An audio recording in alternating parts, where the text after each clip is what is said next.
माधव कुंज बिहारी जय राधा माधव कुंज बिहारी गोपीजन वल्लभ गिरिवरधारी गोपीजन वल्लभ गिरिवरधारी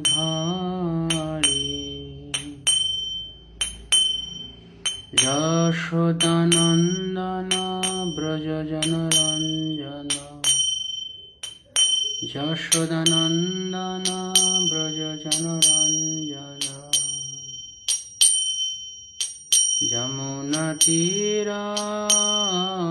यमुनतीरावनचारी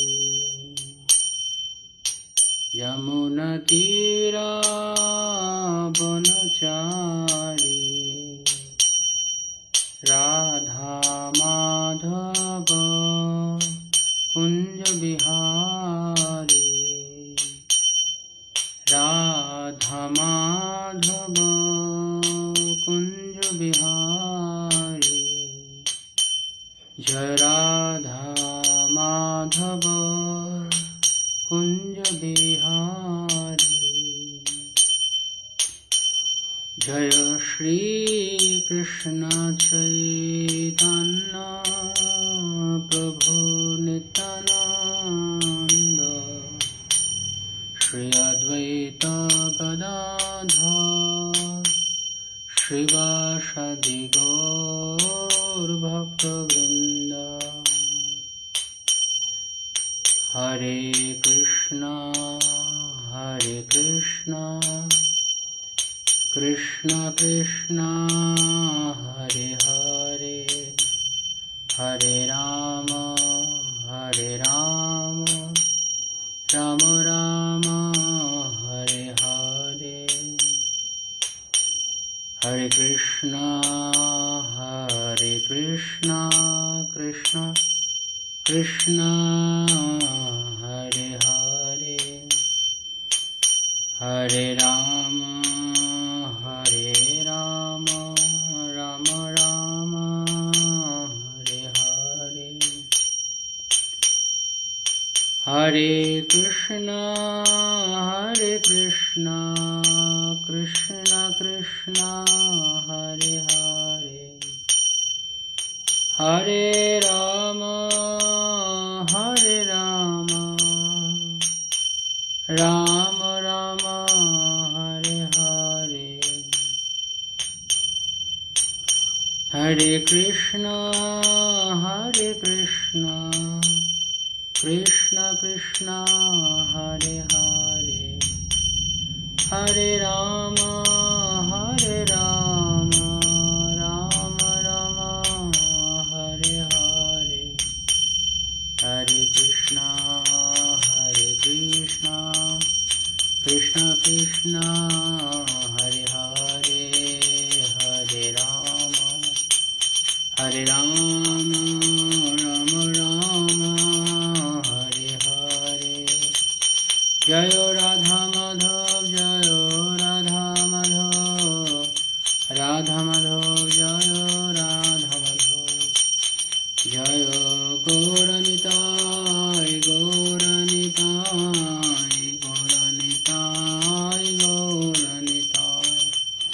जय जय प्रभुपाद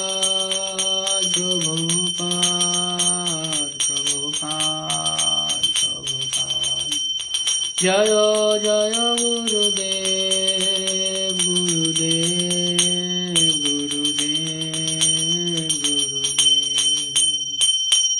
गौर प्रेमानंदे नमो विष्णुपादाय कृष्णपृष्ठाय भूतले श्रीमते जयपताका स्वामिनिति नामिने नमाचार्यपदाय निताय कृपाप्रदायिने गौरकथाधामदाय नगरग्राममठारिणे नमो विष्णुपादाय कृष्णपृष्ठाय भूतले श्रीमते भक्तिवेदांत स्वामिनिति नामिने नमस्ते सरस्वती देवे गौरवाणी प्रचारिणे निर्विशेष शून्यवादी पाश्चात्यदेशतारिणे वाञ्छाकल्पतरुभ्यश्च कृपा सिन्धुभ्येव च पतितानां पावनेभ्यो वैष्णवेभ्यो श्रीकृष्ण चैतन्य प्रभु नित्यानंद श्री अद्वैत गदाधर श्रीवासदि गौरभक्तवृंद हरे कृष्णा कृष्णा कृष्णा हरे हरे हरे राम राम राम हरे हरे।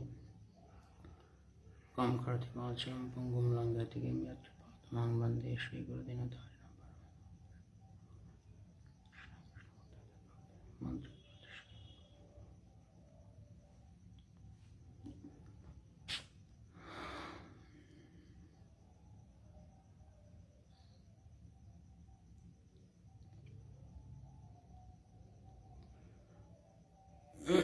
हरे कृष्ण कृष्ण कृष्ण हरे राम राम राम हरे हरे।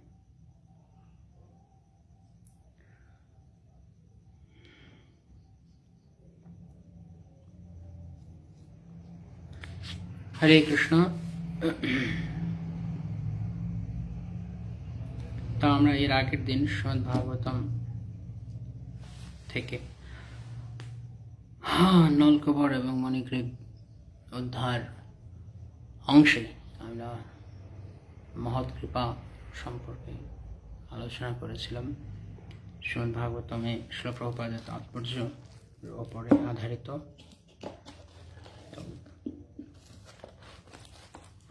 অনেক ভক্তরা তারা এই সম্পর্কে আরও শুনতে চেয়েছেন, সাধু কৃপা প্রকৃতপক্ষে কী এবং সাধুর ভূমিকা আমাদের জীবনে কতটা গুরুত্বপূর্ণ। তো আরও এই সম্পর্কে আরও আলোচনা করতে অনুরোধ জানিয়েছেন। তো তাদের আদেশ আমি গ্রহণ করছি এবং আমরা আজকে এর দ্বিতীয় ভাগ আলোচনা করতে ইচ্ছা প্রকাশ করছি শ্রী গুরুদেব বৈষ্ণবগণ শ্রীল প্রভুপাদের করুণায়। তো আমরা আজকে এই মহৎ কৃপার দ্বিতীয় অংশে, দ্বিতীয় ভাগে আমরা তৃতীয় স্কন্ধ থেকে, সেদিন আমরা দশম স্কন্ধ থেকে আলোচনা করছিলাম। আমরা তৃতীয় স্কন্ধ থেকে, তৃতীয় স্কন্ধের দ্বিতীয় ভাগ থেকে আমরা আজকে আলোচনা করছি। আসলে সাধুর কৃপা সম্পর্কে বা সাধুর ভূমিকা আমাদের জীবনে সম্পর্কে আলোচনা করতে গেলে শ্রীমদ্ ভাগবতমে এমন কোনো অংশ নেই যেখানে এই সম্পর্কে বলা নেই। সুতরাং আমরা অনেক অনেক বলতে পারি, এই সম্পর্কে অনেক আলোচনা আসতে পারে, এর চলতে থাকতে পারে, এর ভাগে ভাগে তৃতীয় চতুর্থ পঞ্চম ষষ্ঠ ভাগ চলতে পারে সাধুর কৃপা। যতই আমরা অনুধাবন করতে পারবো যে মহৎ কৃপা বিনা কোনো কার্যে নাহি হয়, কৃষ্ণ ভক্তি দূরের হু সংসার নহে ক্ষয়। আমরা গতদিন যেমনটা বলছিলাম, ততই আমরা তার প্রতি আমাদের শ্রীল প্রভুপাদ গুরুবর্গগণ পূর্বতন আচার্যরা আমাদেরকে কি দিয়েছেন, আমরা যদি তারা করুণা না করতেন আমরা আজকে কোথায়, কোন অধপতনে, কোন অন্ধকারে পড়ে থাকতাম তা আমরা অনুধাবন করতে পারবো। যদি আমরা তাদের সান্নিধ্যে আমাদের জীবন কৃষ্ণময় হবে, তত আমরা বুঝতে পারব। তো আমরা আজকে তৃতীয় স্কন্ধের দ্বিতীয় ভাগে, যেখানে কপিল দেব তার মাতাকে বলছেন, ভগবানের শুদ্ধ ভক্তির মহিমা সম্পর্কে বলছেন, সেখানে তিনি সাধুর একটা অংশ জুড়ে কেবলমাত্র সাধুর কথা বলেছেন। 20 থেকে 25 নম্বর শ্লোক পর্যন্ত সাধুর ভূমিকা। তো আমরা শ্লোক থেকে যে অংশে সাধুর মহিমার কথা বলা হচ্ছে সেগুলো আমরা, সাধু কি করেন আমাদের জীবনে, সে সম্পর্কে আমরা দেখব। ওম নমো ভগবতে বাসুদেবায়। ওম নমো ভগবতে বাসুদেবায়। ওম নমো ভগবতে भगवते वासुदेवाय।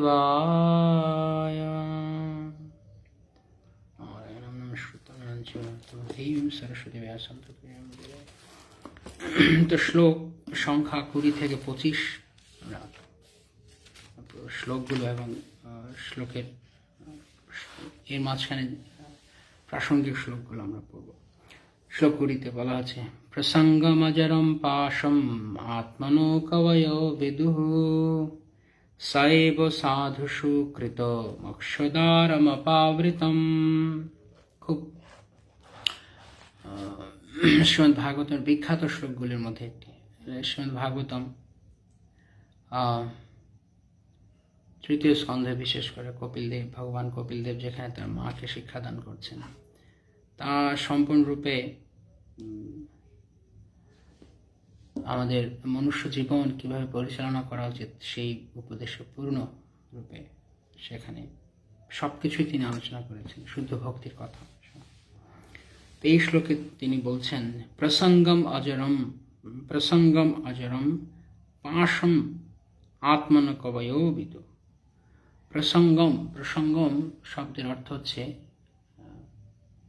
বিভিন্ন অর্থ হতে পারে সংস্কৃতে। তার একটি অর্থ হচ্ছে প্রকৃতপক্ষে সঙ্গ বলতে একটা বোঝায় পারস্পরিক কাছে আসা, আর একটা হচ্ছে সঙ্গ শব্দের আরেকটা অর্থ হচ্ছে আসক্তি। যেমন আমরা শ্রীমদ্ ভগবত গীতায় দেখি, ভগবান 2য় অধ্যায় অর্জুনকে বলছেন, সঙ্গস্তেষু উপজায়তে ধেয়ত বিষয়ান পুংস।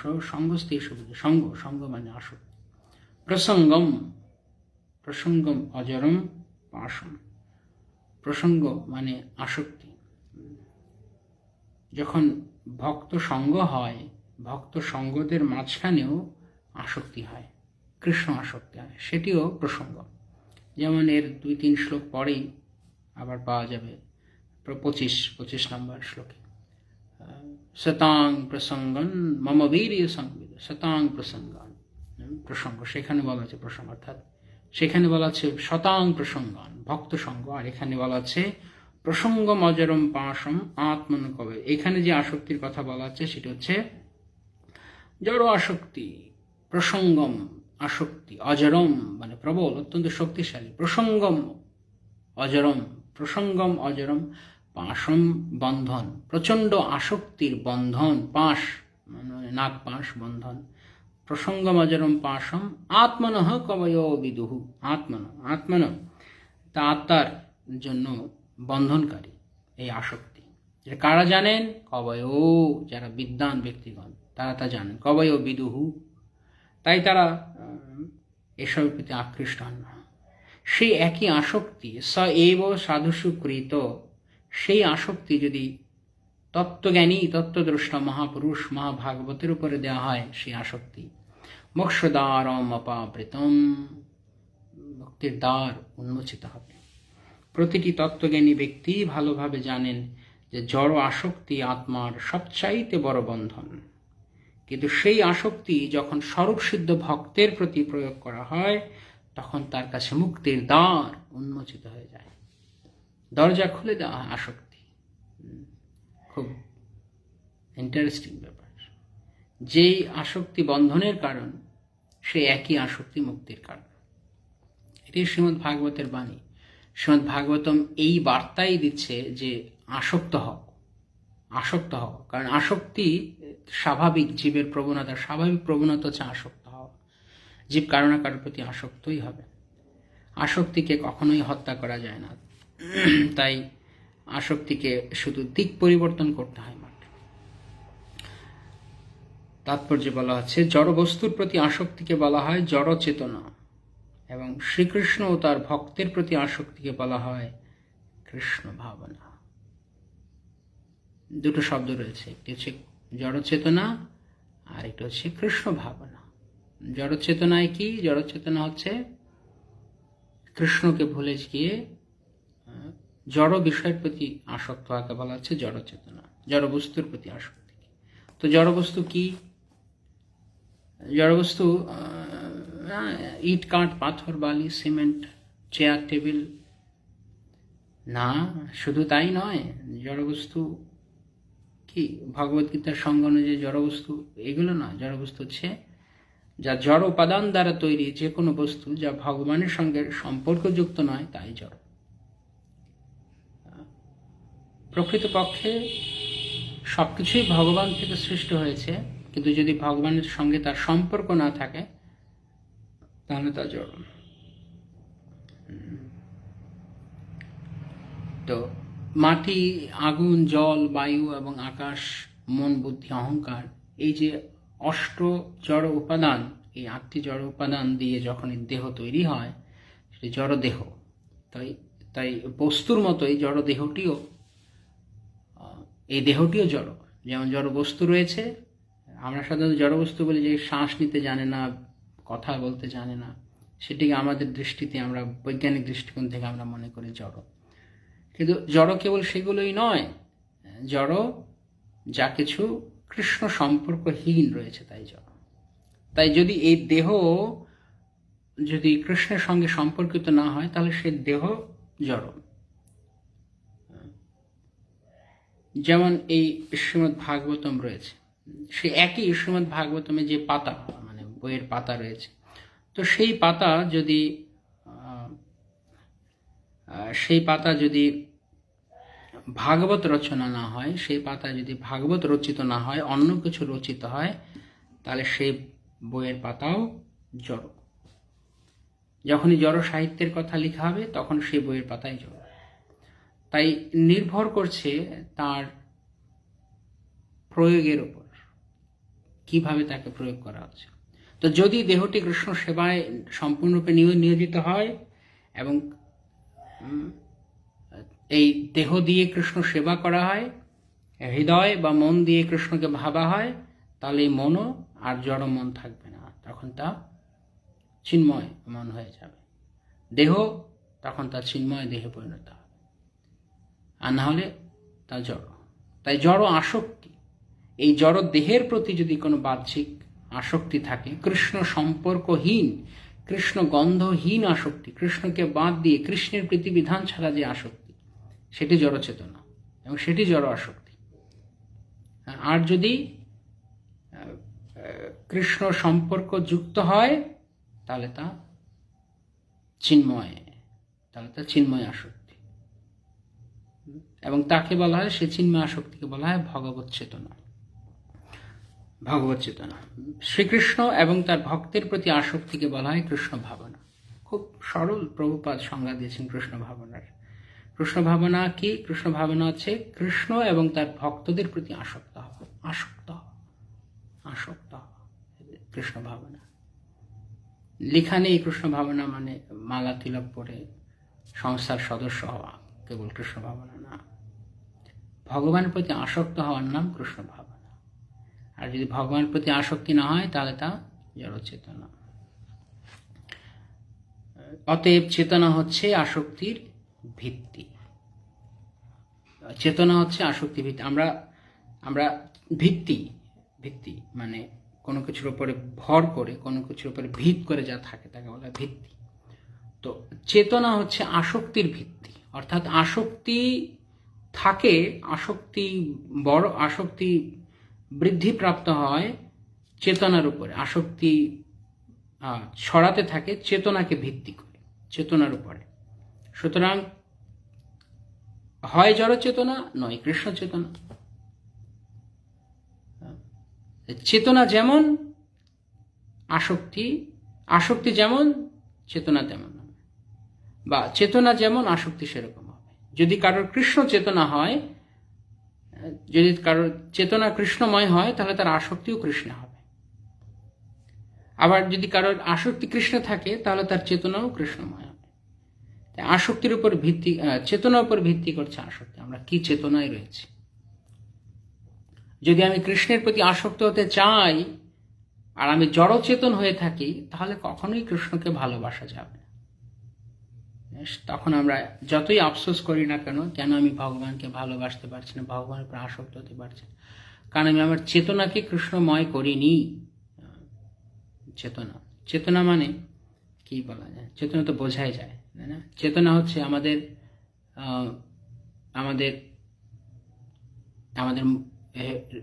মানে সচেতনভাবে আমরা কোথায় যুক্ত রয়েছে তার নাম চেতনা। যেমন কেউ কেউ কেউ কার্যক্ষেত্রে থাকতে পারে, অফিসে থাকতে পারে হয়তো সারাদিনই, কিন্তু সে সারাদিন তার বাড়ির কথা মনে করছে, তার বাড়ির কথা মনে করছে, তার স্ত্রী পুত্র পরিবার ইত্যাদির কথা মনে করছে, বাড়িতে সবাই কেমন আছে, কেমনভাবে চলছে এটি মনে করছে। তাহলে যদিও সে অফিসে রয়েছে, কিন্তু তার তার চেতনা রয়েছে বাড়িতে।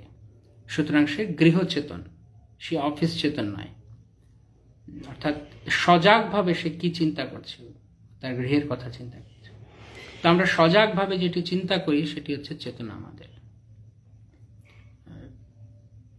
তো যখন আমাদের চেতনা থাকে তখন যদি জীবের দেহের চেতনার বহিঃপ্রকাশ কি, জীব কথা বলতে পারে, জীব শুনতে পারে, খেতে পারে। তো যখন আমরা অচেতন তখন আমাদের দেহে চিমটি কাটলে আমরা টের পাবো না, কিন্তু যখন আমরা সচেতন তখন সামান্য শব্দেই আমরা জেগে উঠব, কিছু দেখলেই আমরা সজাগ হয়ে যাব, কিছু খেলেই আমরা অনুভূতি করতে পারবো যে কি খাচ্ছে, জিহ্বার স্বাদ পেতে পারবো। এভাবে জ্ঞানেন্দ্রিয়গুলো সব, বিশেষ করে জ্ঞানেন্দ্রিয়গুলো বেশি অ্যাক্টিভ থাকে চেতনার ক্ষেত্রে। কর্মেন্দ্রিয় অন্য কিছু করা যেতে পারে হাত পা দিয়ে, কিন্তু জ্ঞানেন্দ্রিয় বিশেষ করে হৃদয় তা অন্য কিছু চিন্তা করছে। হৃদয় জ্ঞানেন্দ্রিয় নয়, কিন্তু হৃদয় দিয়ে যা ভাবা আছে, মন পড়ে আছে যেখানে। তো আমাদের চেতনা যেমন আসক্তি সেরকম ভাবে গড়ে উঠবে। এবার চেতনা কিভাবে গড়ে ওঠে? চেতনা গড়ে ওঠে সঙ্গের মাধ্যমে। আমরা যেমন সঙ্গ করব তেমন ধরনের চেতনা আমাদের মধ্যে জাগবে। এই যে ছোট শিশু, সে যত দিন পর্যন্ত ছোট ছোট আরো অন্যান্য ছোট বাচ্চাদের সঙ্গে মিশতে থাকে, তখন তার চেতনাটি কিরকম? আমার এটা চাই, ওটা চাই, খেলার বস্তু চাই, এরকম চকলেট চাই, পেন্সিল চাই। তখন সে তার চাহিদাগুলো এরকম, যেহেতু তার মেলামেশার, তার সঙ্গের পরিবেশটা সেরকম, তাই তারা যা চায় সে তাই চায়, তার আসক্তিটা সেই রকম বস্তুতে। কিন্তু একই ব্যক্তি, একই শিশু যখন বড় হতে থাকে, তার সঙ্গ বদলাতে থাকে, তখন তার রুচি বা তার আসক্তি বদলাতে থাকে। তো আমরা যেমন জায়গাতে সঙ্গ করব, আমাদের চেতনাগুলি চেতনা সেরকম ভাবে গড়ে উঠবে, এবং চেতনা অনুযায়ী আমাদের আসক্তি সেরকম বাড়বে। তাই খুব খুব গুরুত্বপূর্ণ আমাদের চেতনাকে আমরা যেন শুদ্ধ রাখি। চেতনা যেমন রয়েছে ঠিক তেমনই আমাদের সিদ্ধি লাভ হবে, আমাদের সঙ্গ ঠিক সেরকম হবে, আমাদের আসক্তিও সেইভাবে বেড়ে উঠতে থাকবে। পরিণামে আমাদের গন্তব্যে আমরা সেই ধরনের গন্তব্যে পৌঁছবো যে ধরনের আমার আসক্তি রয়েছে। সেই জন্য শিল প্রভুপাদ খুব বিচক্ষণভাবে এই সংস্থার নাম দিয়েছেন আন্তর্জাতিক কৃষ্ণ ভাবনামৃত সংঘ। ভাবনা বা চেতনা এক, ভাবনা তো কৃষ্ণ ভাবনামৃত, অর্থাৎ আমাদেরকে কৃষ্ণ চেতন থাকতে হবে, কৃষ্ণ ভুলে গেলে হবে না। যদি আমরা কৃষ্ণ ভুলে যাই পরিবার পরিজন আত্মীয় স্বজন ইত্যাদির প্রতি, তাহলে আমরা জড় চেতনায় রয়েছি। তো আমরা যখন আমাদের চেতনাকে জড় চেতনা থেকে কৃষ্ণ ভাবনায় রূপান্তরিত করার মাধ্যমে পবিত্র করি, তখন আমরা মুক্ত হই। তাই মুক্তি হওয়া খুব সহজ ব্যাপার, কেবলমাত্র আমাদের চেতনাকে বদলে দিতে হবে, আমাদের অন্তঃকরণকে বদলে কৃষ্ণকে সেখানে স্থাপন করতে হবে, তাহলে আমরা মুক্ত। কিন্তু এমনিতে এই জড়জগতে মুক্তির যে সংজ্ঞা, মুক্তির সংজ্ঞা হচ্ছে এখানে, মানে এমনি আমরা যা বুঝি মুক্তি মানে দুঃখ যন্ত্রণা থেকে মুক্তি পাওয়া,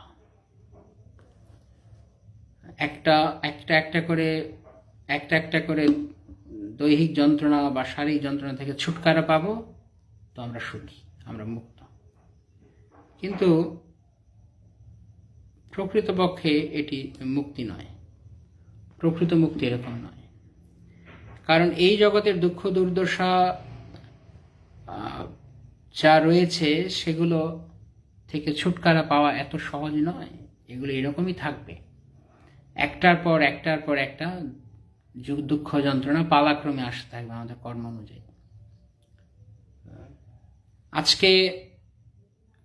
আজকে আমার ঘরে আমার বাবা আমার সঙ্গে খারাপ ব্যবহার করেছে কোনো কারণে, বা বাবার কাছে তার ছেলে হয়তো খারাপ ব্যবহার করেছে, তাই সে তার ছেলের মুখ থেকে বা বাবার মুখ দেখা থেকে 2 ঘন্টার জন্য বন্ধ রাখছে, বিরত রাখছে। তাহলে কি সে সুখী? সে যন্ত্রণা থেকে ছুটকারা পেল। এরপরে আবার আরেকজন তার সাথে, ঘরের আরেকজন সদস্য তার সঙ্গে মন খারাপ করেছে, তার সঙ্গে দুর্ব্যবহার করেছে, তখন আবার যন্ত্রণা। এবার সে ভাবছে ঘরে এরকম হচ্ছে, ঠিক আছে বাইরে চলে যাই। বাইরে গেছে, অফিসে কেউ এরকম ব্যবহার করেছে, অফিস ঠিক আছে, ওখান থেকে চলে গেলাম অন্য কোথাও যাই, সেখানে আবার কেউ খারাপ ব্যবহার করেছে বা একটা খারাপ কিছু ঘটনা ঘটেছে। তাই এই দুঃখ কষ্টগুলো থেকে মুক্তি পাওয়া এত সহজ নয় আমরা যেমনটা ভাবছি। বরং পরিস্থিতি যেরকমই থাকুক না কেন, যদি আমরা আমাদের চেতনাকে কৃষ্ণ ভাবনাময় করে নিতে পারি, তাহলে আমরা যে কোনো পরিস্থিতিতে আমরা মুক্ত। কেননা মুক্ত এবং বদ্ধ, মুক্তি এবং বন্ধন এটি নির্ভর করে আমাদের চেতনার উপরে, আমরা কি চেতনায় রয়েছি। আমরা যেমন চেতনায় রয়েছি আমরা বদ্ধ। যদি আমরা আসক্তির মাঝখানে আমাদেরকে জড়াবো তো আমরা বন্ধ। যদি জাগতিক আসক্তিময় চেতনা নয় তো আমরা মুক্ত।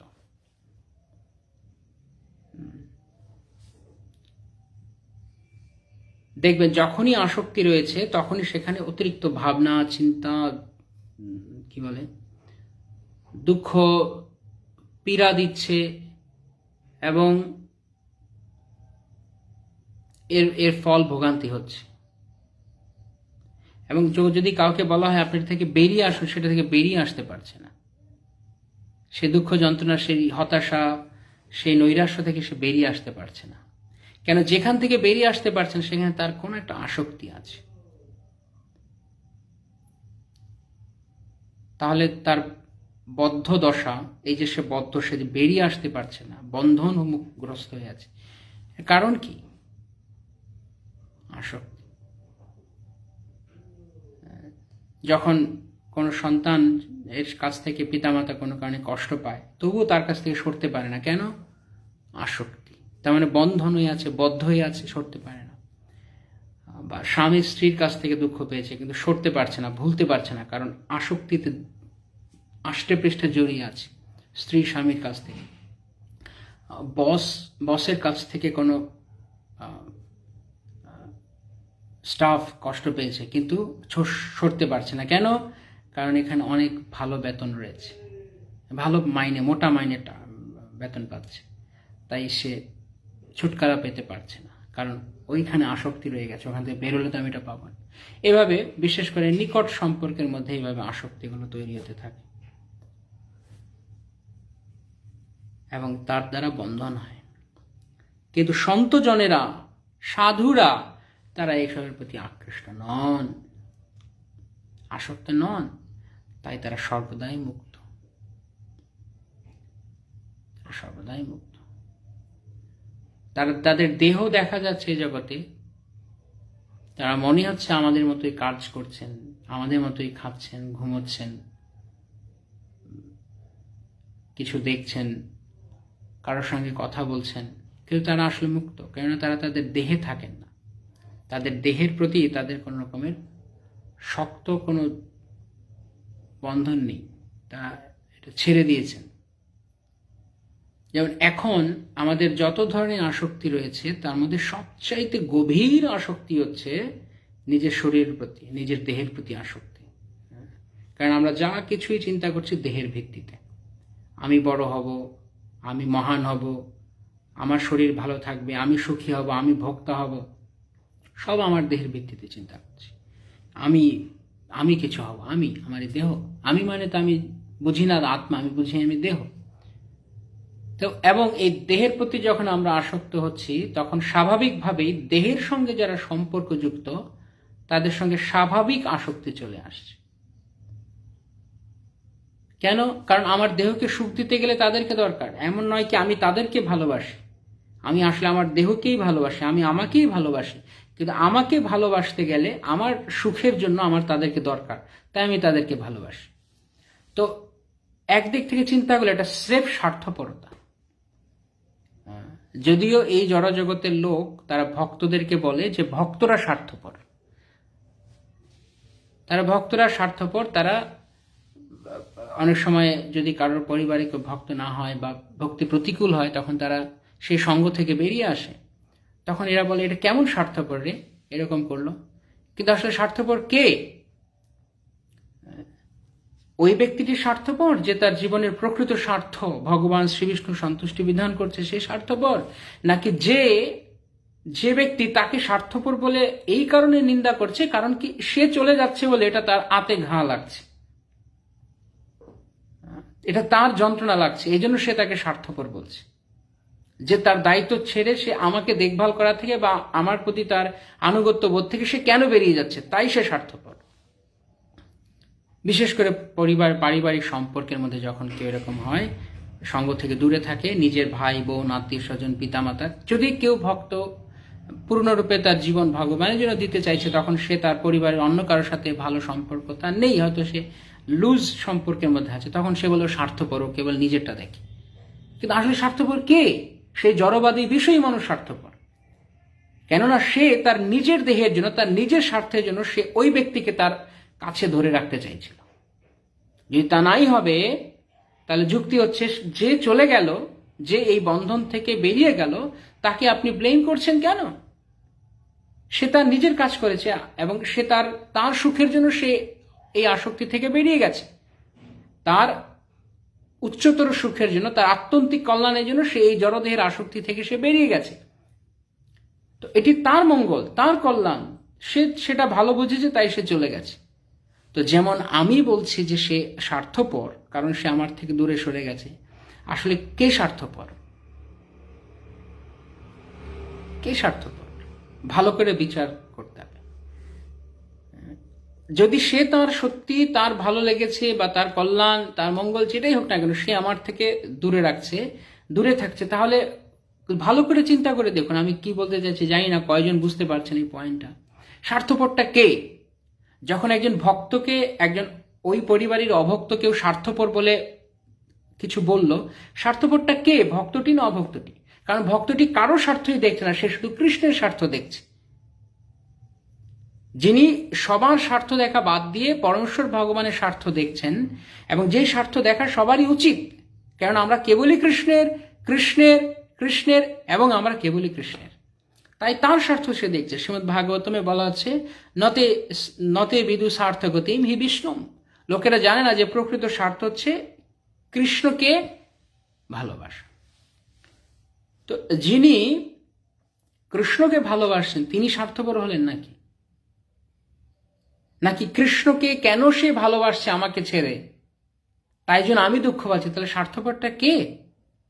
যদি সে তার নিজের ভালোর জন্য, নিজের মঙ্গলের জন্য নিজে ভালো পেয়েছে, তো সে চলে গেছে আমার থেকে সম্পর্ক ছিন্ন করে, তো সে থাকুক, সে সুখে থাকুক, তার সুখই আমার সুখ।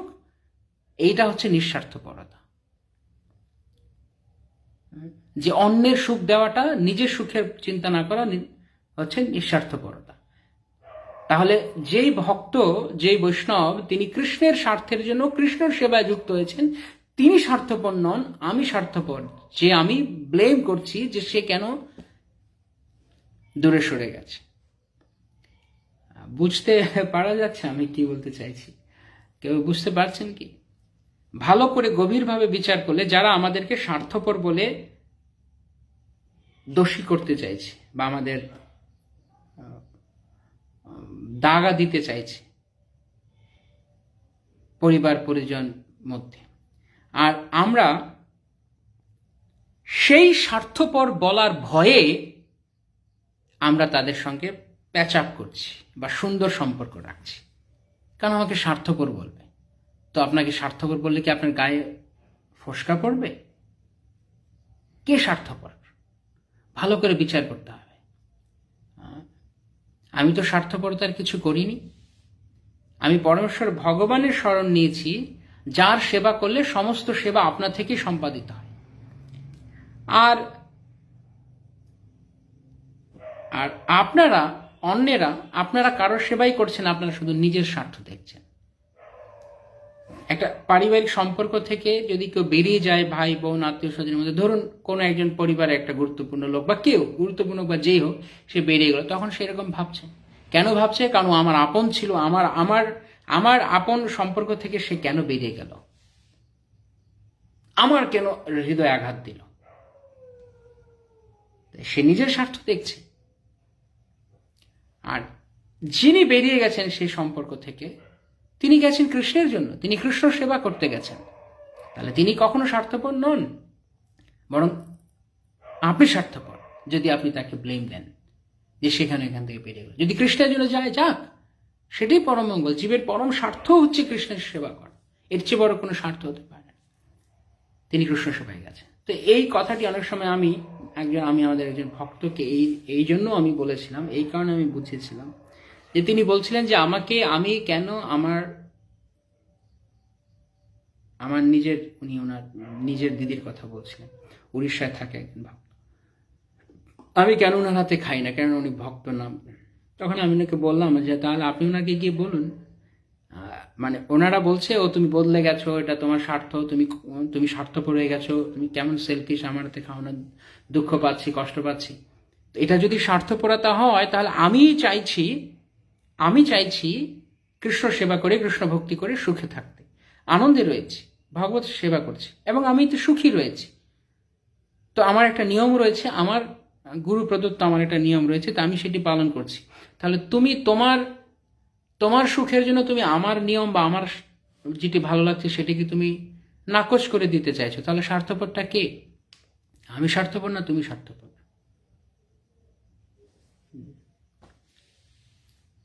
তো এইভাবে আমাদের যে আসক্তি, জড় জীবের যে আসক্তি, এই আসক্তি তার বড় দুঃখের কারণ। যত পরিমাণে আসক্ত, সে তত পরিমাণে দুঃখ পাবে, চরম দুঃখ পাবে, যে যত পরিমাণে আসক্ত। এটা আমরা এর আগে অনেকবার আলোচনা করেছি। আপনি যত শক্ত করে গেরো লাগাবেন, তত বেশি কষ্ট হবে সেই গেরো খুলতে। তাই এই আসক্তিটি যখন আমরা এমন স্থানে দিব যেখানে বিচ্ছিন্ন হওয়ার কোনো সম্ভাবনা নেই, তাহলে আমরা পরম আনন্দ পাব, দুঃখের কোনো উৎস নেই। কিন্তু আমরা ইচ্ছে করে আমি আমার দুঃখের জন্য নিজেই আমি তৈরি করেছি, আমার কষ্টের কূপ, আমার দুঃখের কূপ, আমার যন্ত্রণার কূপ আমি নিজেই খনন করেছি। আর তাতে আমি লাভ দিয়ে আমি কষ্ট পাচ্ছি, কিন্তু আমি দোষটা অন্যের ঘাড়ে দিচ্ছি। কেন আমার আসক্তির বন্ধন থেকে সে চলে গেল, বা কেন আমাকে কেন আসক্তি থেকে বেরিয়ে আসতে বলা হচ্ছে? তুমি আসক্ত হয়েছো, তখনই তুমি তোমার যন্ত্রণার কূপ খনন করেছো, যেই গর্তে তুমি পড়ে এখন কষ্ট পাচ্ছ। তাই প্রসঙ্গম অজরম পাশম আত্মনো কবয় বিদু। তত্ত্বজ্ঞানী ব্যক্তিরা জানেন এই আসক্তি, এই জড় আসক্তি জীবের অত্যন্ত বড় বন্ধনের কারণ, দুঃখের কারণ। তাই বুদ্ধিমান ব্যক্তিরা এতে প্রবেশ করেন না, এই আসক্তিতে। যখনই আসক্তি হৃদয়ের গ্রন্থি, আসক্তি মানে হৃদগ্রন্থি, গিট লেগে গেছে, বাবা মা আত্মীয় স্বজন, স্ত্রী পুত্র পরিবার, ভাই বোন, দাদা দিদি, মামা কাকা কাকি, মাসি মেশো, সব আত্মীয় স্বজনের এই যে হৃদগ্রন্থি তৈরি হয়েছে আমাদের মধ্যে, জগতের যত ধরনের গ্রন্থি রয়েছে, গিট রয়েছে, তার মধ্যে সবচাইতে কঠিন গিট হচ্ছে হৃদগ্রন্থি, হৃদয়ের গিট। সহজে ছাড়ানো যায় না।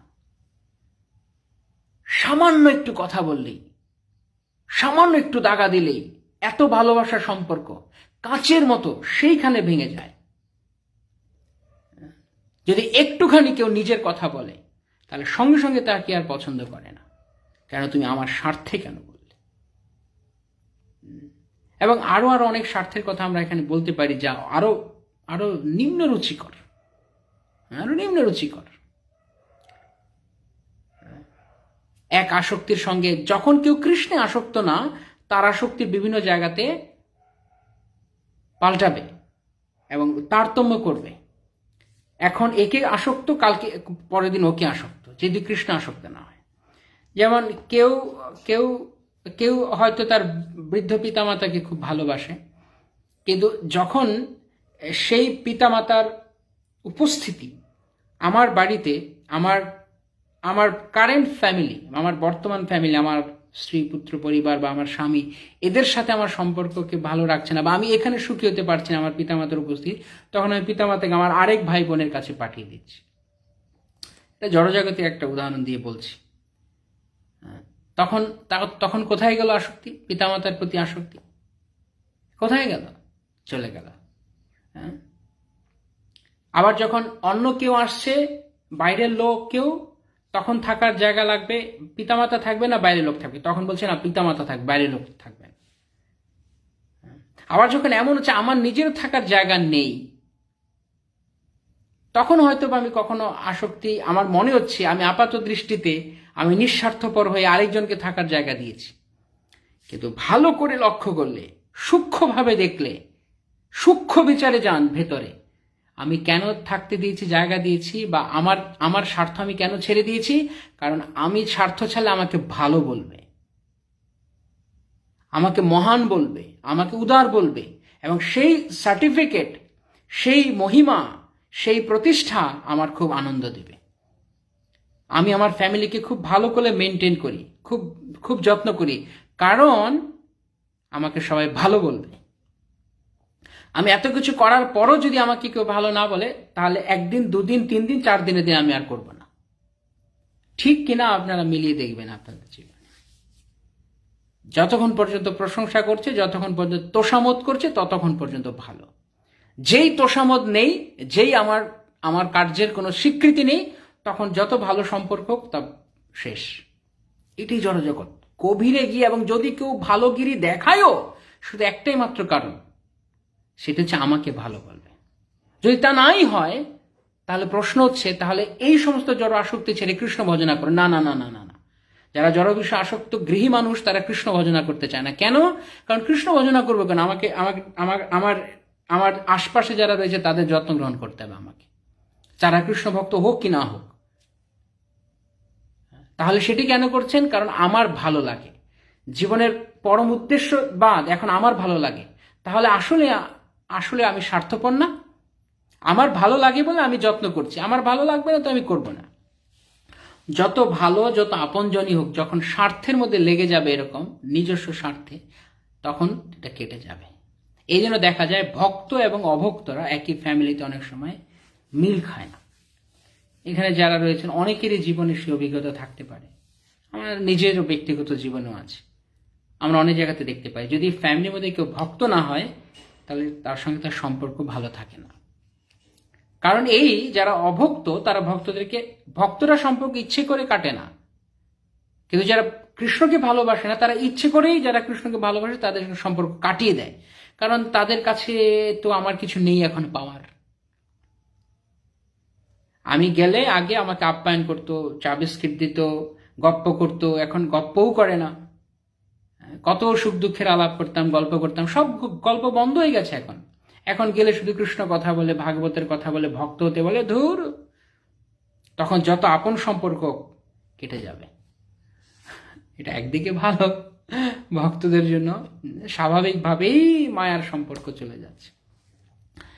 তো তাই আমি বিশ্বাস করি না ব্যক্তিগতভাবে, কারণ শাস্ত্র আমাদেরকে দেখায় যে কে স্বার্থপর। ভক্ত স্বার্থপর, যিনি কৃষ্ণের জন্য জীবন উৎসর্গ করেছেন তিনি স্বার্থপর, নাকি যে তথাকথিত আত্মীয়তার স্বজন প্রীতির বন্ধনে আবদ্ধ আছে সে স্বার্থপর? কেবলমাত্র নিজের ইন্দ্রিয় সুখের জন্য সে আসক্ত হয়ে আছে, আর কিছু না। আমার কাউকে ভালোবাসলে আমার কাছে ভাল লাগে, সেই জন্য আমি ভালোবাসি। যদি তা নাই হয়, তাহলে আপনি রাস্তায় গিয়ে 10 জন মানুষকে ভালোবাসছেন না কেন? যদি সত্যি আপনি উদার হন, যদি সত্যি আপনি না আমি ভালোবাসি, আমি খুব উদার, তাহলে রাস্তায় 10 মানুষ আছে, তাদের ভালোবাসুন না কেন, তাদের যত্ন নিচ্ছেন না কেন? তখন আপনি বলবেন কি, তখন আমি কি বলবো? আমি বলবো না না, এরা তো আমার আপন নয়। তাহলে আবারও ঘুরে ফিরে সেই একই জায়গাতে আসছে। আমার আপন না, আমার আপন না। কার আপন না? আমার আপন নয়। কিসের ভিত্তিতে আমার আপন নয়? কারণ আমার সঙ্গে আমার পরিবার এদের জন্ম হয়নি, সুতরাং এরা আমার আপন নয়। মহাভাগবতের মধ্যে এইরকম ভেদ থাকে না, তাই তারা সকলের কল্যাণ করতে চান। তাই আমার পর বলে তারা এইভাবে বিচার করেন না। কই, আমি আমার ফ্যামিলির জন্য যা করছি আমি অন্যদের জন্য একই রকম করবো না? তো কেন করবো না? কারণ আমার নয়। তাই এই আমার এবং আমির, এই যে আসক্তি আমার এবং আমির প্রতি, এটি আমাদেরকে খেয়ে নিয়েছে, শেষ করে দিয়েছে। তাই এই আসক্তি যার যতদিন রয়েছে, সে তত বেশি এই জগতের যন্ত্রণা ভোগ করবে। যে যত মাত্রায় আসক্ত, সে তত মাত্রায় দুঃখ পাবে। ঠিক যেমন আপনি যদি দেয়ালে আঘাত করেন, আপনি যতটা জোরে আঘাত করবেন ততটা জোরেই আপনি ব্যথা পাবেন। এটা কি দেয়ালের দোষ? দেয়ালের দোষ এটা দেয়ালের দোষ না। কারণ আমি মেরেছি জোরে, দেয়াল কি করবে? আমি আসতে মারলে আমি আসতে ব্যথা পাবো। তাই আমি আসক্ত হয়েছি বেশি, আমি কষ্ট পাবো, অন্য কিছু কষ্ট পাবে। দেয়ালের কি হয়েছে? তা আমি গড়েছি সম্পর্ক, আসক্ত আমি হয়েছি। আমাকে কেউ এসে চিৎকার করে বলেনি কানে কানে, চিৎকার করে এই তুমি আসক্ত না, আমি হয়েছি। শাস্ত্র রয়েছে, সাধু রয়েছে, মহাজনগণ রয়েছেন, বারবার বলছেন, তবু আসক্তি হচ্ছে আর তবু দুঃখ পাচ্ছি।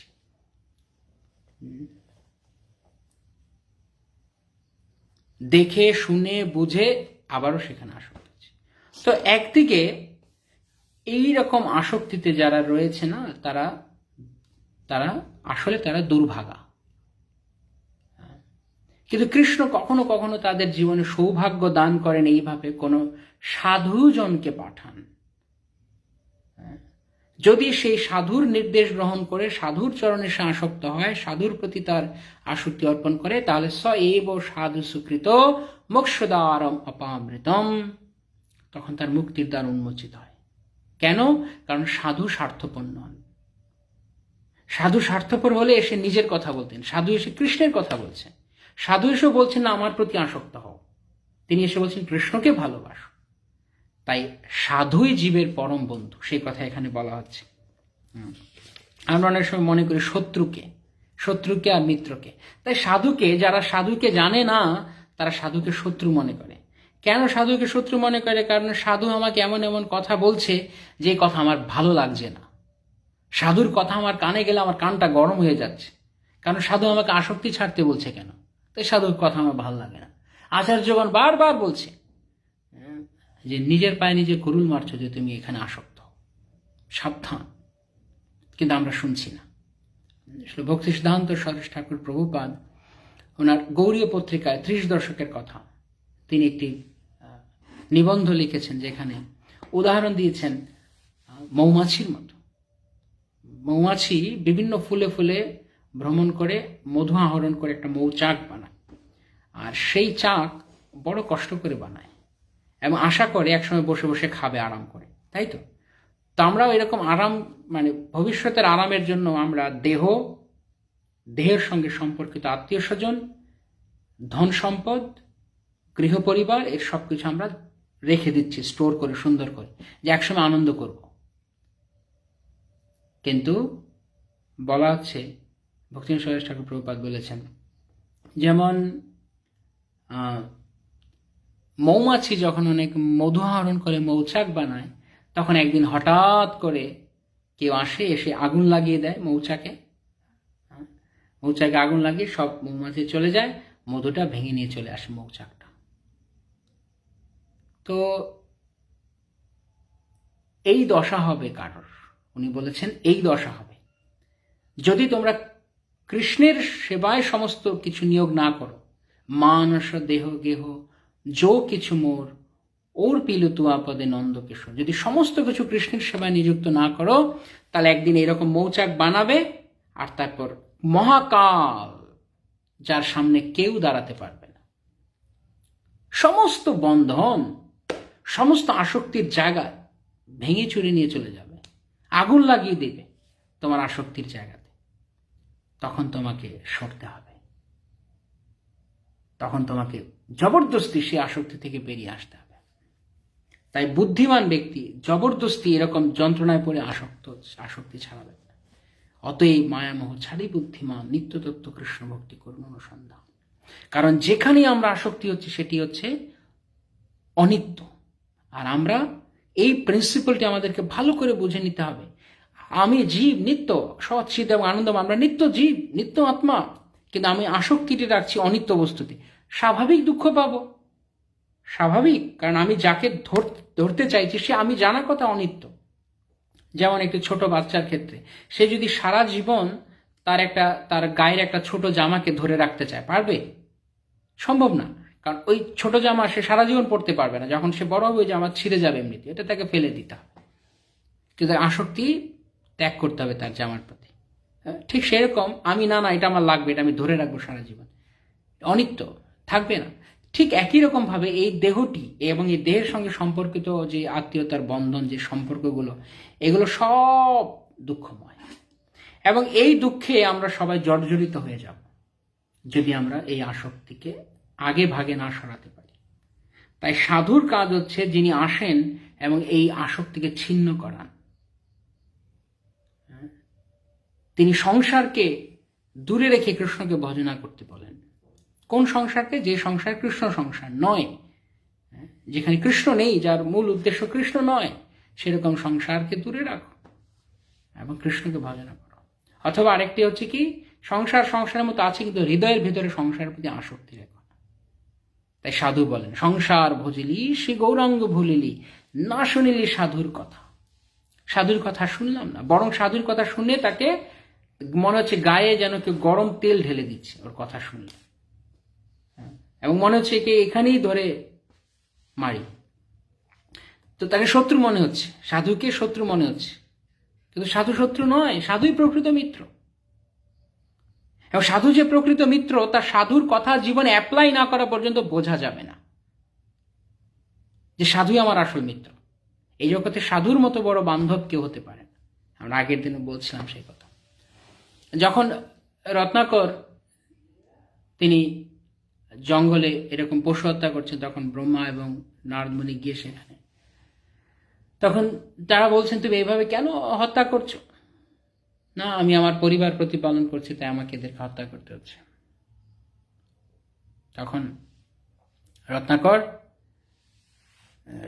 তাদের দুজনকে বোঝানোর চেষ্টা করছে কেন সে পাপ কর্ম করছে। কিন্তু নারদ মুনি বললেন যে এটি তোমার পাপ কর্মের জাস্টিফিকেশন হতে পারে না। কি বলে এটাকে, মানে এটি তোমার পাপ কর্মের যুক্তি হতে পারে না, ভিত্তি হতে পারে না যে তুমি পরিবার প্রতিপালন করছো। কেন হতে পারে না? অবশ্যই হতে পারে। না হতে পারে না কারণ এই সংসার তোমার নয়, এই সংসারে কেউই তোমার নয়, এরা কেউ তোমার পাপের ভাগিদার হবে না। তাহলে তুমি কেন তাদের জন্য পাপ করছো? কেন হবে না? অবশ্যই হবে। আমি এদের জন্য করছি, এরা কেন করবে না? এরা কেন করবে না? পাপ গ্রহণ করবে না কেন? ঠিক আছে, তুমি যাও, তুমি গিয়ে জিজ্ঞেস করে আসো। রত্নাকর প্রথমে বিশ্বাস করেনি সাধুর কথা, কিন্তু তারপর যখন বাড়িতে গেলেন, স্ত্রী, পিতামাতা, সন্তান সবাইকে জিজ্ঞাসা করলেন, তখন কেউ তার পাপের ভাগিদার হতে চায়নি। ইনফ্যাক্ট হওয়াও যায় না। পাপ করেছেন উনি, ওনারা কেন পাপের ভাগিদার হবে? কিন্তু তারা নিজের মুখে দিয়ে বলে দেন, না আমরা কেন নেব?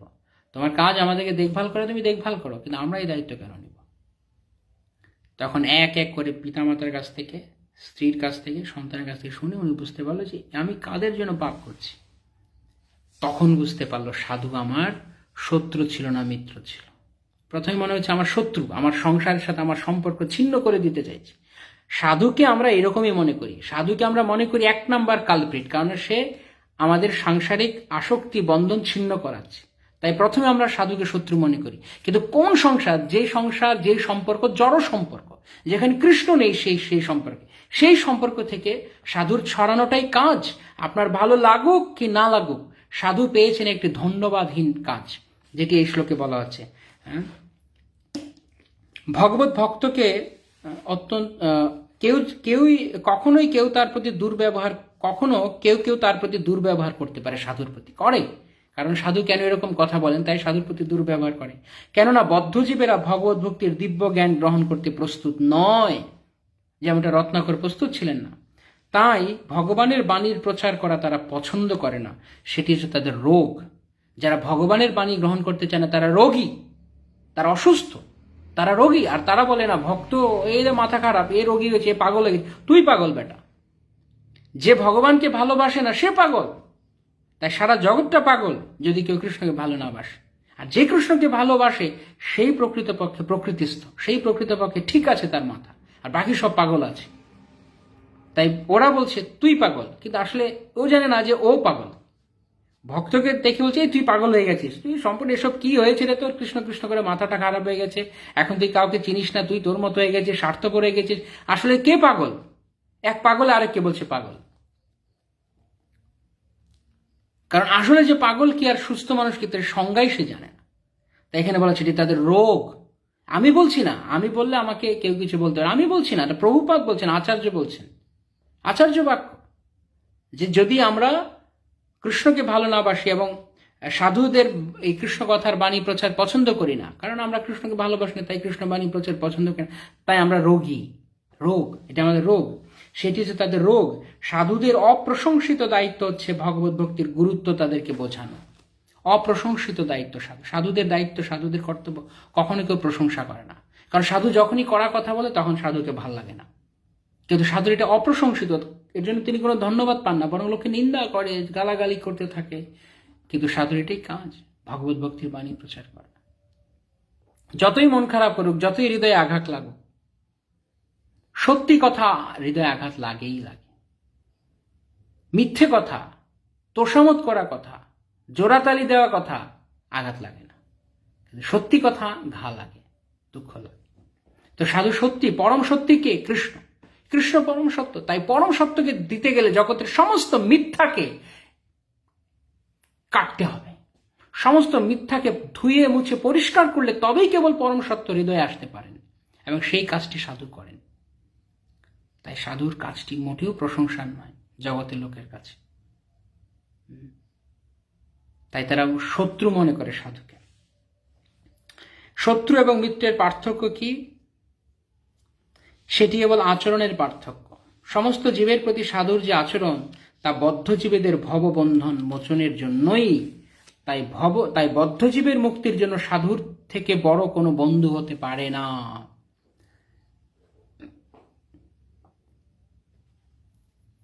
বদ্ধজীবের মুক্তির জন্য সাধুর থেকে বড় কোনো বন্ধু হতে পারে না। তাই আমাদেরও সেরকম, আমাদের জীবনেও, প্রত্যেকের জীবনে, এখানে বলা আছে বদ্ধজীবের জীবনে সাধুর থেকে কোনো বড় বন্ধু হতে পারে না। আমাদের প্রত্যেকের এইভাবে ভাবা উচিত, আমার জীবনে সাধু ছাড়া বড় বন্ধু কেউ নেই। আসলে প্রভুপাদ এবং আচার্যগণ তারা আমাদেরকে যা দিয়ে গেছেন, গুরুবর্গগণ, তারা আমাদের প্রকৃত বন্ধু। যারা তাদের বাণীকে আমাদের কাছে পৌঁছে দিবে, সেই সমস্ত মহাভাগবত বৈষ্ণবগণ জগতে বিচরণ করছেন, তারা আমাদের বন্ধু। তাই আমাকে নিজের মতো করে এটি নিতে হবে। সাধুই আমার পরম বন্ধু। উনি হোক, উনি আমার সাথে এমন ভাবে কথা বলছে, বলুক, আমাকে দুঃখ দিক, কারণ তিনি আমার মঙ্গল চান। যে মঙ্গল চায় সে কড়া কথা বলবে, যে মঙ্গল চায় না, যার অন্য কোনো স্বার্থ আছে, সে তোষামত করে চলবে। কিন্তু তোষামতি করলে ভক্তি প্রচার করা যাবে না। তাই শত্রু এবং মিত্রকে বুঝতে হবে। প্রকৃত মিত্র কৃষ্ণ এবং কৃষ্ণের ভক্তরা। যিনি কৃষ্ণের কাছে আমাকে নিয়ে যান, সুহৃদম সর্বদেহিনাম সুহৃদম সর্বভূতানাম, কৃষ্ণ ভগবত গীতায় বলছেন। তো সেই পরম সুহৃদের কাছে যিনি নিয়ে যান, তিনি তো আরেকজন সুহৃদ, তাই না? যিনি পরম বন্ধুর কাছে আমাকে নিয়ে যাচ্ছেন, আমার যিনি পরম বন্ধু, তার কাছে যিনি আমাকে নিয়ে যাচ্ছেন, তিনি আমার বন্ধু না? যদি তিনি আমার বন্ধু না হতেন, তাহলে তিনি আমাকে কেন আমার বন্ধুর কাছে নিয়ে যেতেন? যিনি আমার যিনি পরম বন্ধু, তার কাছে যিনি আমাকে নিয়ে যাচ্ছেন, তিনি নিশ্চয়ই তারও বন্ধু, তাই জন্য তিনি আমারও বন্ধু। চাণক্য পণ্ডিতের নীতিতে আছে, মিত্রা মিত্র মিত্র, মিত্রের মিত্র মিত্র হয়। তো যিনি আমার পরম মিত্র, তার মিত্র ভক্তেরা, সাধুজন, তাই সাধুরা আমার পরম মিত্র। কিন্তু যেহেতু সাধুর কথা মর্মভেদী, তাই সাধুকে ভালো লাগে না। কেন সাধু আসক্তি নিয়ে অত কথা বলে কেন? হয়েছে আসক্তি হয়েছে, তাই কি হয়েছে? একটু নয় আসক্ত হয়েছি, সংসার একটু নয় আসক্ত হয়েছি, এই সেই সম্পর্কে একটু নয় আসক্তি, যে বাবা মা ছেলে মেয়ে ভাই বন্ধু দাদা দিদি মামা মামি কাকা কাকি, না একটু আসক্ত হয়ে আছে, কি আছে? কিছু নেই। একদিন বুঝতে পারবেন, একদিন বুঝতে পারবো আমরা যে কি আছে। সংসার ভজিলি শ্রী গৌরাঙ্গ ভুলিলি, না শুনিলি সাধুর কথা, ইহ পরকাল দুকাল খোয়ালি মন, খাইলি আপন মাথা। যখন আমি সাধুর কথা শুনবো না, আমি কৃষ্ণের প্রতি আসক্ত হব না, তখন আমার দুই কাল যাবে, দুই কুল যাবে, দুই কাল বা দুই কুল যেটাই বলুন না কেন যাবে। ইহকাল পরকাল দুকুলই আমার যাবে। কেননা যদি আমরা কৃষ্ণের প্রতি আসক্ত না হই, তাহলে আমরা কখনোই সুখী হতে পারবো না, এই জগতেও না। কারণ এই জড়জগতের সম্পর্কগুলোই আমাদেরকে দুঃখ দেবে। যে সম্পর্কতে যে সম্পর্কে যত বেশি পরিমাণ আসক্ত, সে সেই সম্পর্ক থেকে তত বেশি দুঃখ পাবে। জড় সম্পর্কের ক্ষেত্রে বলছি। হ্যাঁ, এখন যদি আপনি এইভাবে ধরেন, হ্যাঁ সাধুরও তো কথা বলে, সাধুর কথা তো আমার দুঃখ লাগে সবচেয়ে বেশি, সেটি জড় সম্পর্ক নয়, সেটি চিন্ময় সম্পর্ক। কারণ সাধু has no other business than to take you back to God it. আর কোনো কাজ নেই সাধুর। সাধু কেবল কৃষ্ণের কাছে, যিনি তার বাক্যবাণের দ্বারা আমার সমস্ত অসুবিধা ছাড়াইয়া আমার পরম মঙ্গল সাধন করিতে পারেন, তিনি সদ্বৈদ্য সাধু। ভক্তিচন্দ্র সরেশ ঠাকুর প্রভুপাদের কথা। তিনি আমার অসুবিধা ছাড়াবেন, আমার আসক্তি ছাড়াবেন, তিনি আমাকে দুঃখ দিতে পারেন দিক, কিন্তু তিনি আমাকে কৃষ্ণের প্রতি আসক্ত করাচ্ছেন, এবং এটাই আমার চাই। আমি একা একা ডাক্তারি করলে হবে না। যদি রোগী গিয়ে ডাক্তারের কাছে গিয়ে বলে যে আমি ডাক্তারি বুঝি, আমাকে ওই ওষুধটা দিন, তাহলে সেই ডাক্তার তো সে নিজেই ডাক্তারি করলো। রোগী কি বুঝবে? রোগীকে ডাক্তারের কাছে গিয়ে বলতে হবে আমার এই রোগ, কি করে তোমাকে অপারেশন করতে হবে। অপারেশন না আমি কাটাছেড়া করবো না। তখন জোর করে ধরে অপারেশন করে তাকে রোগ ঠিক করা হয়, বা তাকে তেতো ওষুধ খেতে দেওয়া হয়। না আমাকে মিষ্টি ওষুধ দিন। আরে মিষ্টি ওষুধ তোমার রোগ সারবে না, ওটাই দিন আমাকে। অত কড়া ভালো না, একটু নরম একটু মিষ্টি মিষ্টি খাওয়ালে ভালো। মিষ্টি খেলে তোমার সুগার বাড়বে, তোমার রোগ সারবে কোথেকে? তাই সাধুকে আমরা শত্রু মনে করছি, কিন্তু সাধু পরম মঙ্গল বিধান করছেন। সাধু আমাদেরকে বোঝাচ্ছেন, অধনে যতন করি ধনতে আগিনু, আপন কর্ম দোষে আপনি ডুবিনু, আপনি ডুবিনু। নিজের কর্মদোষে আমরা নিজেরাই ডুবেছি, এটা সাধু আমাকে বোঝাচ্ছেন। সৎসঙ্গ ছাড়ি কইনু অসতে বিলাস, তে কারণে লাগিল যে কর্মবন্ধ ফাঁস। সৎসঙ্গ ছেড়ে দিয়েছি, অসতের সাথে সঙ্গ করছি, অসতের সঙ্গে আনন্দ পাচ্ছি। কারোর ভক্তি কে কতটুকু উন্নত হয়েছে তা বোঝা যাবে তার কোন সঙ্গে সে আসক্ত, কোন সঙ্গে সে মজা পায় বেশি, আনন্দ পায় বেশি, বোঝা যাবে। জড়জাগতিক লোকের সঙ্গ করে, যার কাছে কৃষ্ণ নেই, তার সঙ্গে পু পু পু পু ভু ভু ভু ভু করে তু তু তু তু তু করে, নাকি ভক্ত সঙ্গে কৃষ্ণ কথার দ্বারা, তাহলে বোঝা যাবে সে কতটুকু তার ভক্তিতে অগ্রসর রয়েছে, তার রুচি কোথায় আছে। তো পছন্দ হোক বা না হোক সাধুর কথা, তা থেকে সাধুর কিছু যায় আসে না। কারণ সাধু তিনি অনুগামী যোগ্যার করতে আসেন। আচার্যগণ তারা প্রকৃত সত্য বাস্তব কথা জগতে প্রচার করে গেছেন। কারো পছন্দ হোক কারো পছন্দ না হোক তাতে কিছু যায় আসে না। যে পছন্দ হবে না সে ঠকবে, যে সাধুর কথা গ্রহণ করবে না সে মরবে। কি লাভ? পোড়া কপাল। ভক্তি সরেশ ঠাকুর প্রভুপাদ, যাদের পোড়া কপাল, যাদের কপাল পুড়ে গেছে, তারা সাধুর কথা বুঝবে না। তাই আচার্যগণ বারবার সাবধান করছেন, সাবধান, এখানে আসক্ত হবে, কৃষ্ণে আসক্ত, তাহলে তুমি তোমার জীবন সার্থক হবে। কিন্তু আমরা তাকে শত্রু মনে করছি। কেন আমাকে এইসব কথা বলছে, কেন আমাকে আসক্তি ছাড়াতে বলছে? যখন কোনো ভক্তকে কেউ বলে এত বেশি আসক্ত হয় না জড়জগতের প্রতি, জড় সম্পর্কের প্রতি, তখন সেও মনে করে, আবার আরেকজন যে অভক্ত সেও মনে করে হ্যাঁ এটা শত্রু, দেখ দেখ এ আমাদের সম্পর্ককে এরকম করে দিচ্ছে, সে তাকে শত্রু মনে করে, শত্রু মনে করে। এই জন্য ভক্তের কাজ, সাধুর কাজ বড় কঠিন, বড় কঠিন। কোনো ধন্যবাদ নেই, বরং শুধু নিন্দা গালমন্দ। কিন্তু যে ভাগ্যবান, যার কপাল রয়েছে, সে সাধুর কথায় তার চিত্ত ফিরাবে জড়জগৎ থেকে, সে কৃষ্ণের প্রতি আসক্ত হবে।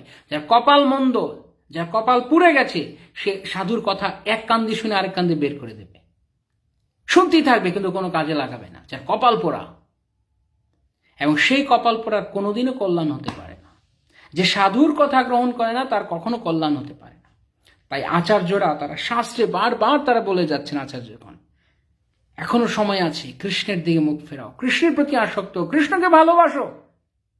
ব্যর্থ জীবন, যে কৃষ্ণকে ভালোবাসে তার জীবনটা ব্যর্থ, অন্য সম্পর্কের প্রতি আসক্ত। একটা মিনিট সময় নষ্ট করা জড়জাগতিক তথাকথিত আত্মীয়তার বন্ধনে মোহে, তাহলে দুঃখ পেতে হবে। আমি জানি হয়তো এই কথাগুলো যারা জড়জাগতিকভাবে আসক্ত তাদের কাছে ভালো লাগবে না, কারণ এগুলো শাস্ত্রের কথা, শাস্ত্র কথা, আচার্য কথা তাদের কাছে ভালো লাগবে যারা আচার্যের মত অনুযায়ী চলতে চায়। তাই জড়বাদী লোকের কাছে হয়তো ভালো লাগবে না। কিন্তু যারা ভক্তরা আছেন, যারা এখানে আপনারা শ্রদ্ধালু ভক্তগণ, আপনারা কৃষ্ণ প্রেমিক ভক্তগণ যারা আছেন, তারা নিশ্চয়ই এটার মর্ম বুঝতে পারবেন যে আমি কি বলতে চাইছি। আমার উদ্দেশ্য কি কাউকে দুঃখ দেওয়া না, সত্যি কথাটা শুধু বলা, শাস্ত্রে যা বলা আছে। তাই শত্রু এবং মিত্রের পার্থক্য তারা বুঝতে পারেন, সাধুকে তারা ভুল বুঝে। সাধুকে তারা ভুল বুঝে, তারা মনে করছে সাধু আমার সঙ্গে এরকম করছেন কেন। কিন্তু সাধু তারা মঙ্গল বিধান করতে চান। তাই তারা প্রসঙ্গ মজরম পাশম আত্মনো কবয় বিদু, তাই সাধুর সঙ্গ করুন, কারণ সাধু সমস্ত অসুবিধা ছাড়াবে, ছাড়িয়ে কৃষ্ণে মতিদান করবে। তাই সাধু সঙ্গ করতে হবে। কেন এই সাধু জানেন যে ভক্ত সঙ্গ বা সাধু সঙ্গ কেন করা জরুরি, কেন যারা অসৎ, সৎসঙ্গ ছাড়ি কইনু অসতে বিলাস, সৎ মানে নিত্য, যারা নিত্য সঙ্গ করেন অর্থাৎ কৃষ্ণের সঙ্গ করেন তাকে বলা সৎসঙ্গ। সৎসঙ্গ ছাড়ি কইনু, সেই সৎসঙ্গ ছেড়ে দিয়ে আমি অসৎ, যারা অনিত্য বস্তু তার সঙ্গ করলাম, তে কারণে লাগিল যে কর্মবন্ধ ফাঁস। তাই আমার দুঃখ, আমি দুঃখ পাবো না তো দুঃখ পাবে কি পাশের বাড়ির লোক? যখন আমি দুঃখ পাই তখন শুধু কান্না করতে, আমি কেন দুঃখ পেলাম। তুমি আসক্ত কেন হয়েছিলে তাই তুমি দুঃখ পাচ্ছ, তোমার আসক্তি তোমার দুঃখের কারণ। সাধু আগেই না করেছিল কিন্তু আসক্ত হবে না, কিন্তু তখন আমরা শুনিনি। তাই ভক্ত এবং অভক্ত, যারা ভক্ত তাদের সমস্ত সুরগুণাবলী, সমস্ত কৃষ্ণময় গুণাবলী থাকে তাদের মধ্যে, কৃষ্ণের গুণাবলী, তাদের সঙ্গে সঙ্গ করতে হবে। তাই শ্রীল প্রভুপাদ বলছেন যে এই সমস্ত গুণাবলী ভগবত ভক্তদের মধ্যে দেখা যায়, ভগবত ভক্তের মধ্যে সমস্ত গুণাবলী, দিব্য গুণাবলী বিকশিত হয়। কিন্তু জড়জাগতিক বিচারে অভক্ত যতই যোগ্য হোক না কেন, প্রকৃতপক্ষে পারমার্থিক বিচারে তার কোনো সদ্গুণ নেই, কোনো সদ্গুণ নেই। যে ভগবানকে ভালোবাসে না তার কোনো সদ্গুণ থাকতে পারে না, যে ভগবানকে প্রেম করে না। আর যে ভগবানকে ভালোবাসে সে যদি অনেক দোষও থাকে তবু তার গুণ, আমার তাকে পছন্দ হোক মানে, সে ভগবানকে কায় মনোবাক্যে ভালোবাসে। তার হয়তো একটা, সে হয়তো দেখতে কুৎসিত, তার হয়তো একটা চোখ টেরা, বা সে হয়তো খায় 2 প্লেট বেশি, হতে পারে তার কোনো দোষ থাকতে পারে এরকম, কিন্তু সে ভগবানকে ভালোবাসে, সে আসক্ত নয় জড়জগতের প্রতি, সে ভগবানের প্রতি আসক্ত। তাই তার মধ্যে সমস্ত সৎ। তাই অভক্ত যে ভক্ত নয়, তাই সে যত ভালো হোক, যত ভদ্র হোক, নম্র হোক, সুন্দর হোক, দায়িত্বপরায়ণ হোক, কর্তব্যপরায়ণ হোক, সবার দেখভাল করুক, যত্ন নিক, সে একটা বোগাস, সেটা ইউজলেস। যে ভক্ত নয়, যে ভগবানকে ভালোবাসে না, সে ইউজলেস। হয়তো হ্যাঁ জড়জাগতিক বিচারে সে অনেক বড় কিছু হতে পারে, তাকে লোকে বেশ সম্মান দিতে পারে এবং তাকে বেশ উঁচু পজিশন দিতে পারে, কিন্তু সেটি অনিত্য, সেটি বেশি দিন থাকবে না। হ্যাঁ, যে কয়দিন স্বার্থ আছে সেই কয়দিন তোয়াজ করবে, স্বার্থ নেই আউট, একদম আউট করে দেবে। এটি জড়জগৎ। সেই জন্য লোকে কি করে, যতকাল তারা বেঁচে থাকে ততদিন তারা কেবলমাত্র স্বার্থের কারণে ততদিন পর্যন্ত তারা কেবলমাত্র লোকের সঙ্গে ভালো ব্যবহার করতে চায়। যতদিন বাঁচবো আত্মীয় স্বজন পরিবার পরিজন সবার দেখভাল করে বাঁচবো, কেন? সম্মান পাবো। এইটাও একটা স্বার্থপরতা, আর কিছু না। আমাকে লোকে ভালো বলবে, শুরুতেই আমি এটা বলেছি। হ্যাঁ, এটা কেবলমাত্র স্রেফ স্বার্থপরতা। লোক আমাকে ভালো বলবে, আমি দায়িত্বপরায়ণ, আমি কর্তব্যপরায়ণ, নীতিপরায়ণ। কিসের কর্তব্য দায়িত্ব নীতি? যে কৃষ্ণ ভজন করে না, যে কৃষ্ণের সেবা করে না, তার কোনো নীতি থাকতেই পারে না, এটা নীতিহীন। তাই কুরুক্ষেত্রের যুদ্ধে যখন অর্জুন বলছেন আমার নীতি, আমি আত্মস্বজনের সঙ্গে যুদ্ধ করব না, তাদের বিরুদ্ধে কেন অস্ত্র ধারণ করবো, কৃষ্ণ বলছে কিসের নীতি তোমার? তুমি প্রাজ্ঞের মতো কথা বলছো আর মূর্খের মতো কাজ করছো। একমাত্র নীতি, জগতের সর্বশ্রেষ্ঠ নীতি কেবল কৃষ্ণকে ভালোবাসা, কৃষ্ণের স্বার্থে সমস্ত কাজ করা। কৃষ্ণ কি চায়, কৃষ্ণের ভক্ত কি চায়, তাই করার নাম হচ্ছে প্রকৃত রূপে নীতি, আর বাকি কিছু নীতি নয়। এটি হায়ার প্রিন্সিপাল, হাইয়েস্ট প্রিন্সিপাল। কারোর ভালো লাগতে পারে, কারোর না লাগতে পারে। ইভেন ভক্তদের মাঝখানেও এটা নিয়ে অনেক সময় কনফিউশন থাকে। সো কল্ড ভক্ত, তাদের মাঝখানে তারা অনেক সময় এই কথা তাদের কাছে পছন্দ লাগে না। এত কড়াকড়ির কি আছে?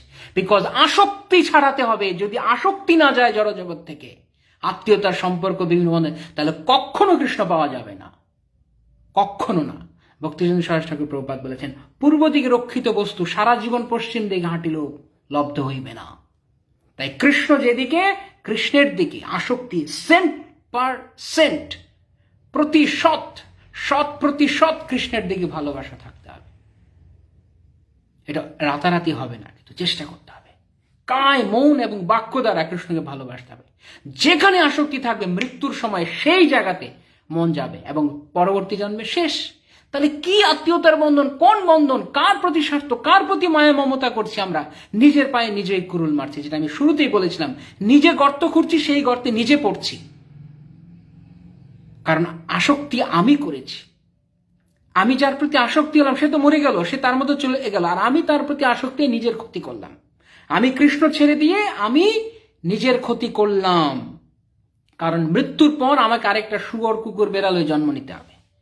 কারণ আমি আসক্ত হয়েছি অন্য জায়গায়, বা যার প্রতি আসক্ত হয়েছি ওই বাড়ির কিছুটা টিকটিকি ফিকটিকি হয়ে জন্ম নিব, আর কি করব? তাই এটা কোন ধরনের স্বার্থ হলো? এটা কোন ধরনের সেবা হলো? নিজের জীবনটাকে এরকম করে দিয়ে। তাই প্রকৃত স্বার্থ কৃষ্ণের ভজনা করা। জগতে তিনি প্রকৃত নিঃস্বার্থ পর, যিনি কৃষ্ণের ভালোবাসা করেন, কারণ তিনি কারোর দিকে দেখেন না, কেবল কৃষ্ণের দিকে দেখেন। তিনি নিঃস্বার্থ। তাই সাধুরা আমাদেরকে নিঃস্বার্থপর হয়ে নিঃস্বার্থপরের সেবা করতে বলেন, যিনি পরম সত্য তার সেবা করতে বলেন। তাই সাধুই প্রকৃত মিত্র, জগতে আর কোনো মিত্র হতে পারে না। সেই কথা এখানে বলা হচ্ছে। জীবের মুক্তির জন্য সাধুর থেকে বড় কোনো বন্ধু হতে পারে না, না, না, না। এটা আমি বলছি না, এটা শিল প্রভুপাদ বলছেন। আমার কথা কারো ভালো লাগুক না লাগুক কি এসে যায়, আমি তো কথা বলছি না, গ্রন্থ থেকে পড়ছি। আপনারা শ্রীমদ ভাগবতম খুলে দেখুন, 348 পৃষ্ঠা একদম প্রথমে আছে। যদি আমি মিথ্যা কথা বলি, দেখুন প্রভুপাদ বলছেন তাৎপর্য, আচার্যগণ। অন্য কে কি বলছে, অন্য লোক আমাদের অথরিটি না, অন্য লোক আমাদের আচার্য না। আমরা অন্য লোকের কথা জানি না, বুঝি না। আমরা কেবল প্রভুপাদের কথা বুঝি, আমরা কেবল আমাদের পূর্বতন আচার্যদের কথা বুঝি। তিনি বলছেন জীবের মুক্তির জন্য সাধুর থেকে বড় কোনো বন্ধু হতে পারে না।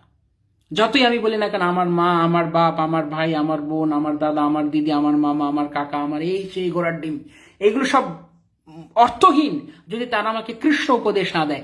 সেই সে পরম বন্ধু, সেই পিতা মাতা কৃষ্ণচরণ, যে প্রেম ভক্তিদাতা, যে কৃষ্ণকে ভালোবাসতে বলে, যে কৃষ্ণের প্রতি আসক, সেই একমাত্র পরম বন্ধু। বাকি সব অর্থহীন হয়ে যাবে। সেখানে আসক্ত হলে মরতে হবে, একদম মরতে হবে। এবং যখন মরবো তখন নিজের মাথার চুল নিজে ছিঁড়ব দুঃখে, আমি কি করলাম। যেমন রত্নাকর, তিনি আফসোস করেছেন, আমি কি করলাম। আমি যাদের জন্য সারা জীবন পাপ করলাম, প্রাণী হত্যা করলাম, পশু হত্যা করলাম, এত পাপ করলাম, তারা এখন আমাকে বলছে তারা আমার কিছু করবে না। কত বড় আমরা এরকমই করছি জড়জগতে। আত্মীয় স্বজন, বন্ধু বান্ধবের টেক কেয়ার করতে গিয়ে নিজের জীবনটা শেষ করে দিচ্ছি, নিজে কৃষ্ণকে ভালোবাসছি না। সস্তা নাম যশ বাহবা পাওয়ার আশায়, যে আমাকে লোকে বলবে আমি খুব ফ্যামিলি টেক কেয়ার করছি। ইউজলেস। যে জড়জাগতিক বিচারে অভুক্ত যতই যোগ্য হোক না কেন, প্রকৃতপক্ষে পারমার্থিক বিচারে তার কোনো সদ্গুণ নেই, কোনো সদ্গুণ নেই। প্রভুপাদ বলেছেন তার পারমার্থিক বিচারে কোনো সদ্গুণ নেই। জাগতিক বিচারে আছে, থাকতে পারে, ওই জাগতিক বিচার নিয়ে যে থাকতে চায় তার জন্য ঠিক আছে, কিন্তু পারমার্থিক বিচারে ভক্তদের কাছে কোনো দাম নেই। তাই অনেক বড় বড় বড় বড় হনু আসতে পারে, অনেক বড় বড় নাম ডাকওয়ালা লোক, কিন্তু ভক্ত না। তাই ভক্তের কাছে, প্রকৃত সাধুর কাছে, যিনি জেনুইন সাধু, যিনি সদ্বৈদ্য, তিনি তাকে 2 পয়সারও পাত্তা দেন না। সে যত বড় জড়জাগতিক ডিগ্রিধারী হোক, যত বড় চাকরি করুক, যত বড় তার সামাজিক প্রতিপত্তি হোক। ভক্তিবিনোদ সরোজ ঠাকুর প্রভুপাদকে প্রথমে গৌরদাস বাবাজি মহারাজ এইভাবে পরীক্ষা করেছেন, কত বড় ডিগ্রিধারী, যাও।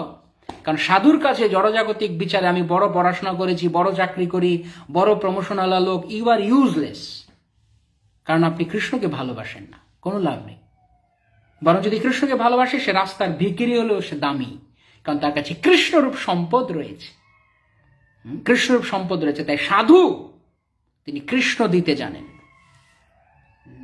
তাই সাধুর কথা ক্ষুরধার, একদম হৃদয় ছিন্ন ভিন্ন করে দেবে।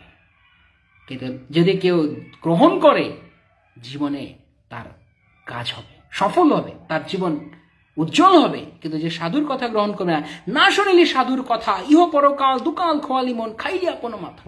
ইহ পরকাল দুকাল কেন? কারণ এই জগতে থাকতেও কৃষ্ণ ভজন ঠিকঠাক করলাম না আসক্ত হয়ে, আর মরার সময় চিন্তা করলাম, আর পরকালও গেল আমার। তাই সাধুর চরণে আশ্রয় গ্রহণ করতে হবে, যিনি আমাদের সমস্ত অসুবিধা ছাড়াতে পারেন। তো সেই কথা এখানে শ্রীল কপিল দেব তার মাতাকে তিনি বলছেন, সতাং প্রসঙ্গান মম বীর্য সংবিদ ভবন্তি হৃৎ করুণ রসায়ন কথা তজ্জস্নাদ আশুপবর্গাত্মনি শ্রদ্ধারতির ভক্তির অনুক্রমে সতী। তারপরের শ্লোকটা আমরা এতক্ষণ যা পড়লাম, তার পরের ধারায় 20 থেকে 25 নম্বরে। কারণ শুদ্ধ ভক্তগণ এই কথা অত্যন্ত বীর্যবতী, বীর্যবান, বীর্যবতী, অত্যন্ত শক্তিশালী কথা। তারা আমাদের অসুবিধা ছাড়িয়ে দিতে পারেন, তারা আমাদের হৃদয়ে আঘাত করে আমাদের অসুবিধা ছাড়ান।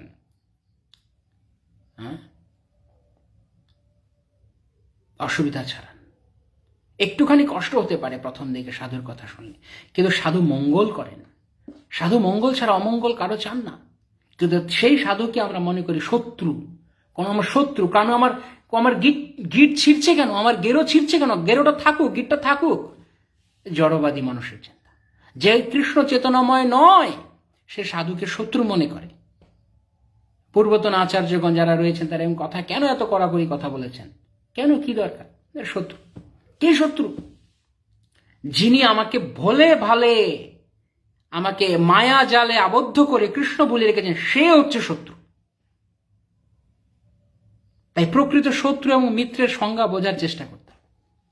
শত্রু সেই যে কৃষ্ণ বিস্মৃত করায়, যে কৃষ্ণ ভোলায়, যে কৃষ্ণের দিকে এগিয়ে যেতে দেয় না, সে শত্রু।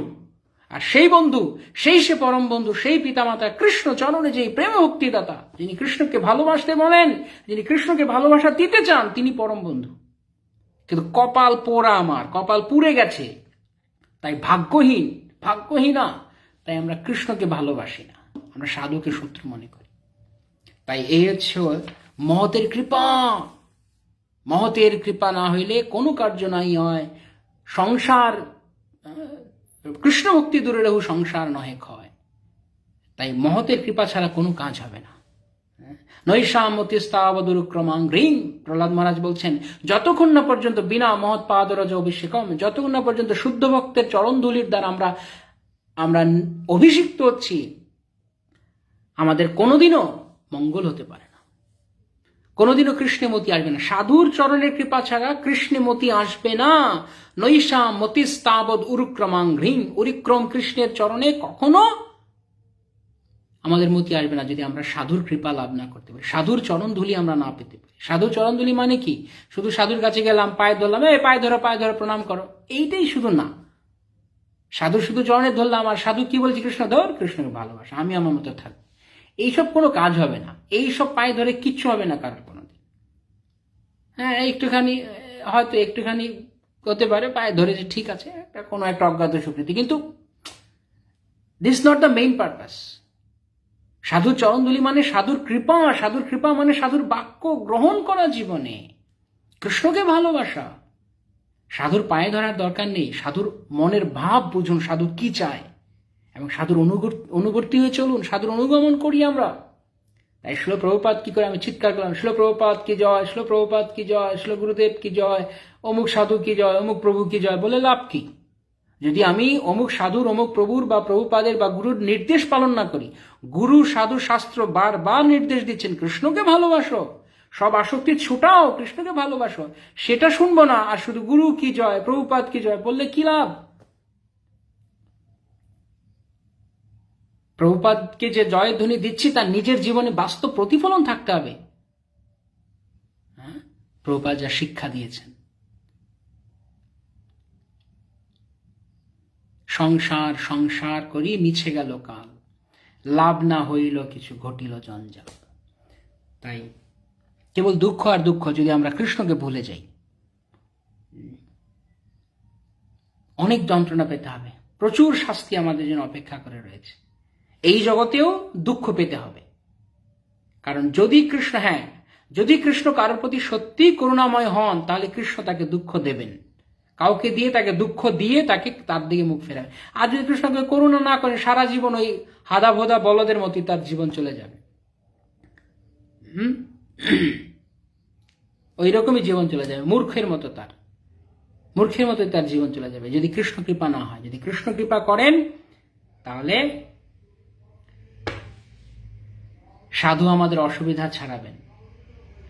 ভক্তিচন্দ্র সরস্বতী ঠাকুর প্রভুপাদের কথা, সাধু আমাদের অসুবিধা ছাড়াবেন, তার বাক্যবাণের দ্বারা তিনি আমাদের অসুবিধা ছাড়াইতে পারেন, তিনি সাধু।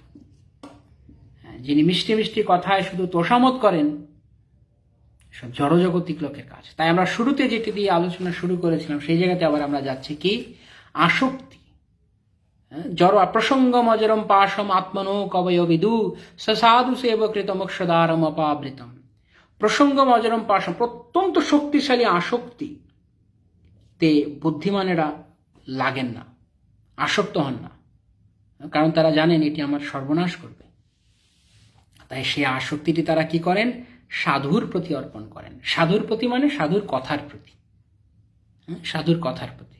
সাধুর প্রতি আসক্তি, সাধুর সঙ্গে সঙ্গে থাকলাম, ঘুরলাম, মিশলাম, সাধুর গায়ে গা ঘেঁষলাম, তাতে আমার সাধু সঙ্গ হলো না। সাধুর বাক্য পালন করতে হবে। সাধু যে হৃদয় ভেদী বাক্য বলছেন, সেই হৃদয় ভেদী বাক্য দিয়ে হৃদয়কে পরিষ্কার করতে হবে, তবে গিয়ে কাজ হবে। তাহলে হবে প্রকৃত সাধু সঙ্গ। নয়তো সাধুর সঙ্গে থাকলাম কি লাভ? অনেকেই তো প্রভুপাদের সঙ্গে অনেকেও থেকেছেন, কিন্তু আজ পর্যন্ত ভক্ত হননি। কেউ একজন শুনেছি প্রভুপাদের সঙ্গে বসে লাঞ্চ করতেন নাকি প্রায় অনেকদিন, কিন্তু এখনো প্রভুপাদকে নিন্দা করে বেড়ায়, ননসেন্স একটা। তো এরকম অনেকেই আছে, অনেক বয়স্ক লোক প্রভুপাদের আমলের, বুঝতেই পারছেন, কিন্তু প্রভুপাদের সঙ্গে বসে লাঞ্চ করেছে, কিন্তু এখনো প্রভুপাদের নিন্দা করে, সমালোচনা করে ইস্কনের। কি লাভ? সাধু সঙ্গ না। তাই শ্রীমৎ গৌর গোবিন্দ স্বামী শ্রী গুরুদেব বলতেন যে রাজার গায়ে যেমন মশা বসে আছে, তার মানে মশা রাজার সঙ্গ করছে না, রাজার রক্ত খাচ্ছে। তাই সাধুর সঙ্গে থেকে, সাধুর যদি হৃদয়ের ভাব ধারণ করতে না পারলাম, সাধুর হৃদয়ের ভাব কি, কৃষ্ণকে ভালোবাসো সম্পূর্ণ জীবন দিয়ে, 100% 100% কৃষ্ণকে ভালোবাসো, এটা হচ্ছে সাধুর বাক্য। সাধু এটাই চান, কৃষ্ণকে ভালো। সাধুর আর কোনো কাজ নেই, সাধুর একমাত্র কাজ তিনি কৃষ্ণকে ভালোবাসেন, তিনি কৃষ্ণকে ভালোবাসেন। সেই কথাই এখানে লেখা হয়েছে, সাধুর কি কাজ, সাধু কৃষ্ণকে ভালোবাসাবেন। সাধু তিনি ভগবানের প্রতি আসক্ত করান। তার একমাত্র চিন্তা হচ্ছে জীবের অন্তরে ভগবত ভক্তি জাগরিত করা, সেটি হচ্ছে তার করুণা। তিনি জানেন ভগবত ভক্তি ব্যতীত মনুষ্য জীবন ব্যর্থ, ভগবানকে ভালোবাসা ছাড়া জীবন ব্যর্থ, এটি তিনি জানেন। ভগবত ভক্ত পৃথিবীর সর্বত্র ভ্রমণ করে দাঁড়ে দাঁড়ে গিয়ে প্রচার করেন, কৃষ্ণ ভক্ত হও, কৃষ্ণ ভাবনায় ভাবিত হও, পশু প্রবৃত্তিগুলো চরিতার্থ করে তোমার জীবন নষ্ট করো না। মনুষ্য জীবনের উদ্দেশ্য হচ্ছে আত্মোপলব্ধি, অর্থাৎ কৃষ্ণ ভাবনামৃত। এইভাবে সাধু প্রচার করেন। সাধু সাধু বোঝা গেল, সাধু কত, সাধু নিজের কেবল চিন্তা করেন, তিনি সবাইকে কৃষ্ণ ভক্ত, সময় নষ্ট করো না প্লিজ, হাত জোর করছি, সময় নষ্ট করো না, সময় নষ্ট করো না, সময় চলে যাচ্ছে জীবনের, দয়া করে সময় নষ্ট করো না, কৃষ্ণকে ভালোবাসো, এখনো আসক্তি ছুটাও, কৃষ্ণকে ভালোবাসো। আমার বাক্য না, প্রভুপাদ বলছেন এখানে, না প্রভুপাদের কথা আমি বলছি না। তোমার জীবন নষ্ট করো না, মনুষ্য জীবনের উদ্দেশ্য হচ্ছে আত্মোপলব্ধি, কৃষ্ণ ভাবনামৃত, সেটি করো, এইভাবে তোমার জীবনকে সার্থক করো। এতে সাধু। তাই সাধুর একমাত্র চিন্তা হচ্ছে, বলা হচ্ছে সাধুর একমাত্র চিন্তা হচ্ছে জীবের অন্তরে ভগবত ভক্তি জাগরিত করা, সেটি তার করুণা। তাহলে মহৎ কৃপা কি? যখন মহৎ তিনি কারোর হৃদয়ে কৃষ্ণকে দিতে চান, তাই কৃষ্ণকে দিতে গেলে যে কোনো পন্থায় তাকে যেতে হতে পারে। তাই আমরা গতদিন যেমন পড়ছিলাম, নারদ মুনি কুবেরের 2 পুত্রকে কি করল, অভিশাপ দিয়ে দিল। যে কোনোভাবেই হোক কৃষ্ণতে মন আনার জন্য এইটি তাদের রাস্তা, কৃষ্ণের কৃপা পাওয়ার জন্য। তাই তিনি তাই করলেন। তাই তার একমাত্র চিন্তা কিভাবে জীবের হৃদয়ে ভগবত ভক্তি জাগরিত করা যায়, এটিই তার করুণা, এইটি হচ্ছে মহৎ কৃপা। তো আমরা এই মহৎ কৃপা নিয়েই আজকে আলোচনা করলাম শ্রীমদ্ ভাগবতম 3য় স্কন্ধ থেকে আজকের 2য় ভাগ, প্রথম দিনের আলোচনার আজকে পরের অংশে। তো সিদ্ধান্ত কি, কনক্লুশন কি আসলো? যারা সংসারের প্রতি আসক্ত হব, না সাধুর চরণের প্রতি আসক্ত হব, সাধুর বাক্যের প্রতি আসক্ত হব? কি মনে হয় আপনাদের কাছে? আপনারা চাইলে লিখতে পারেন, এখানে কমেন্টে যে আমাদের কি উচিত, সাধুর বাক্যের প্রতি আসক্ত হয়ে কৃষ্ণকে ভালোবাসা, সাধু সঙ্গ, প্রকৃত সাধু সঙ্গে এসে কৃষ্ণকে ভালোবাসা, নাকি সাধুকে শত্রু মনে করা? সাধু আমাকে আসক্তি ছাড়াতে বলছে কেন? সাধু আমাকে সময় নষ্ট না করতে বলছে কেন? সময় নষ্ট না করতে বলছে কেন? আমাকে আসক্তি ছাড়াতে বলছে কেন? না না না, ভাল লাগছে না, বেশি বেশি হয়ে যাচ্ছে, অতিরিক্ত হয়ে যাচ্ছে। যদি আপনি মনে করেন সাধু অতিরিক্ত, তাহলে শাস্ত্র অতিরিক্ত, তাহলে প্রভুপাদের কথা, পুরো আচার্যদের কথা সব অতিরিক্ত হয়ে যাবে আপনার কাছে। কারণ সাধুরা কেবল শাস্ত্র কথাকে বহন করেন, লোকের কাছে জানান দেন এবং তাদেরকে ভগবত ভক্তি জাগরিত করেন। এইটি সাধুর একমাত্র কাজ। সাধুর আর দ্বিতীয় কোনো কাজ নেই। সাধু পেট পকেট ভরতে আসেন না, সাধু কৃষ্ণ দিতে আসেন। মহান্তের স্বভাবে তারিতে পাওয়ার, নিজ কার্য নাই, নিজের কার্যে আসেন না সাধু। নিজের কিছু স্বার্থ আছে সিদ্ধি করতে সাধু আসবেন, অমন সাধুর দরকার নেই। অমন সাধু দিয়ে আমাদের ভক্তি জীবন অগ্রগতি হবে না। যদি ভগবানকে ভালোবাসতে চাই, তাহলে যেই সাধু হৃদয়ে ছিন্ন ভিন্ন করবেন, কৃষ্ণকে ভালোবাসাবেন, তিনি আমাদের পরম মিত্র। তাই শ্রীল প্রভুপাদ আমাদের পরম মিত্র, গুরুদেব আমাদের পরম মিত্র। তারা প্রতিদিন আমাদেরকে বলছেন। অনেক সময় গুরুদেব বা অনেক বৈষ্ণবগণ তারা অনেক কোমল করে বলতে পারেন, তারা আকার ইঙ্গিতে প্রকারান্তরে বলতে পারেন, যদি কেউ দুঃখ না পায়, এরকম করতে পারে না সময়। কিন্তু জানতে হবে তাদের মূল উদ্দেশ্য কি। তারা চান আমরা এই জগতের আসক্তি ছাড়ি, আমরা কৃষ্ণকে ভালোবাসি। তাই কৃষ্ণকে ভালোবাসার জন্য এই জীবন দিতে হবে। তখন কি আমরা প্রকৃত সাধু সঙ্গ আমার ঘটেছে। সাধু সঙ্গে থেকে যে সাধু সঙ্গ ঘটেছে তা নয়, সাধুর বাক্য পালন করেছি, জীবনকে সেইভাবে গড়েছি, তো সাধু সঙ্গ হয়েছে। তাই শিল প্রভুপাদকে দেখেছি, শিল প্রভুপাদের বই নিয়েছি, আমার ঘরে ভাগবতম আছে সেট। কতদিন, কবে, 10 বছর আগে ভাগবত 3 বার পড়া হয়ে গেছে। কিন্তু এখনো সংসারে গভীরভাবে আসক্ত সম্পর্কের প্রতি। সময় নষ্ট করা হচ্ছে অযথা, অনর্থক, কৃষ্ণ সম্পর্কহীন অন্যান্য সম্পর্কে সময় নষ্ট করা হচ্ছে। তাহলে কোনো কিছু লাভ হলো না। তাই প্রভুপাদের শিক্ষা, আচার্যগণের শিক্ষা, শ্রীমদ্ ভাগবতের শিক্ষা, সতাং প্রসঙ্গান মম বীর্য সংবিদ ভবন্তিরিত কর্ণরসায়ন কথা, সাধুর বীর্যবতী কথার দ্বারা হৃদয়ের গ্রন্থি ছিন্ন হবে। এবং তখন আশু অপবর্গাত্মনি তজ্জসনাদ আশু অপবর্গাত্মনি শ্রদ্ধা রতির ভক্তির অনুক্রমে সতী। যদি কৃষ্ণকে ভালো লাগে তখন বোঝা যাবে সাধু সঙ্গ হয়েছে। যদি আসক্তি দূরে যায় তো বোঝা যাবে সাধু সঙ্গ হয়েছে। নয়তো সাধু সঙ্গ করা এত সহজ না। সাধুর কাছে গেলাম, পাশে বসে থাকলাম, 2-4টে কথা শুনলাম, উঠে এসে আবার সেই কুরকুরি মুরমুরি ভাজা খেয়ে চলে গেলাম, আমার সাধু সঙ্গ হয়ে গেছে না। কৃষ্ণকে ভালোবাসতে হবে, কৃষ্ণকে জড় আসক্তি ছাড়তে হবে। চেতনায় কৃষ্ণকে, শুরুতে যেটা বলছিলাম, চেতনা হচ্ছে আসক্তির ভিত্তি। কতটা আমরা কৃষ্ণ চেতনাময় রয়েছে সেটি দেখতে হবে। যে কৃষ্ণ চেতনাময় নয়, তার জীবনে বহুত দুঃখ আছে। কপাল পোড়ার জীবনে বহুত দুঃখ আছে। তাই প্রকৃত কপাল যদি আমরা কৃষ্ণকে ভালোবাসতে, বহু ভাগ্যের ফলে আমরা এটা পেতে পারি।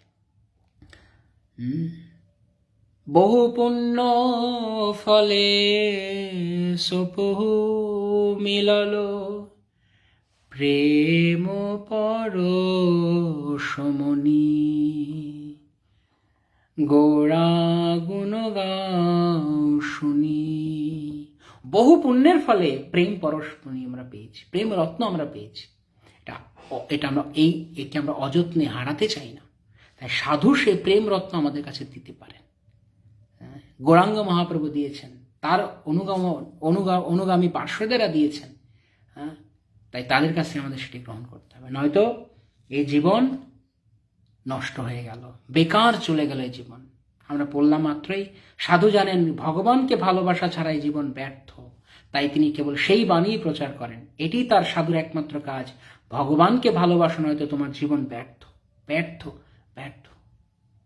তাই মহৎ কৃপা হচ্ছে কি, যদি কোনো মহৎ আমাকে কৃপা করে আমার জড় আসক্তি ছাড়ান, আমাকে কৃষ্ণ আসক্ত করান, সেটি মহৎ কৃপা। এমন নয় কি যে মহৎ আমার সঙ্গে আছে তো আমার মহৎ কৃপা হয়ে গেছে, মহৎ আমাকে দু চারটে প্রশংসামূলক কথা বললো, আমাকে প্যাম্পার করলো, তো আমার মহৎ কৃপা না। সাধু যদি সত্যিই কাউকে কৃপা করেন তাহলে তার জড় আসক্তি ছুটাবেন। আর সাধু যদি কাউকে অনর্থক শুধু তোষামত করেন তাহলে সাধুর কপট কৃপা। অকপট কৃপা হচ্ছে তাকে তাকে শাসন করে তাকে কৃষ্ণকে ভালোবাসেন, এটি সাধুর অকপট কৃপা। আর সেই ভাগ্যবান, সেই ভাগ্যবতী যে সাধুর অকপট কৃপা পায়।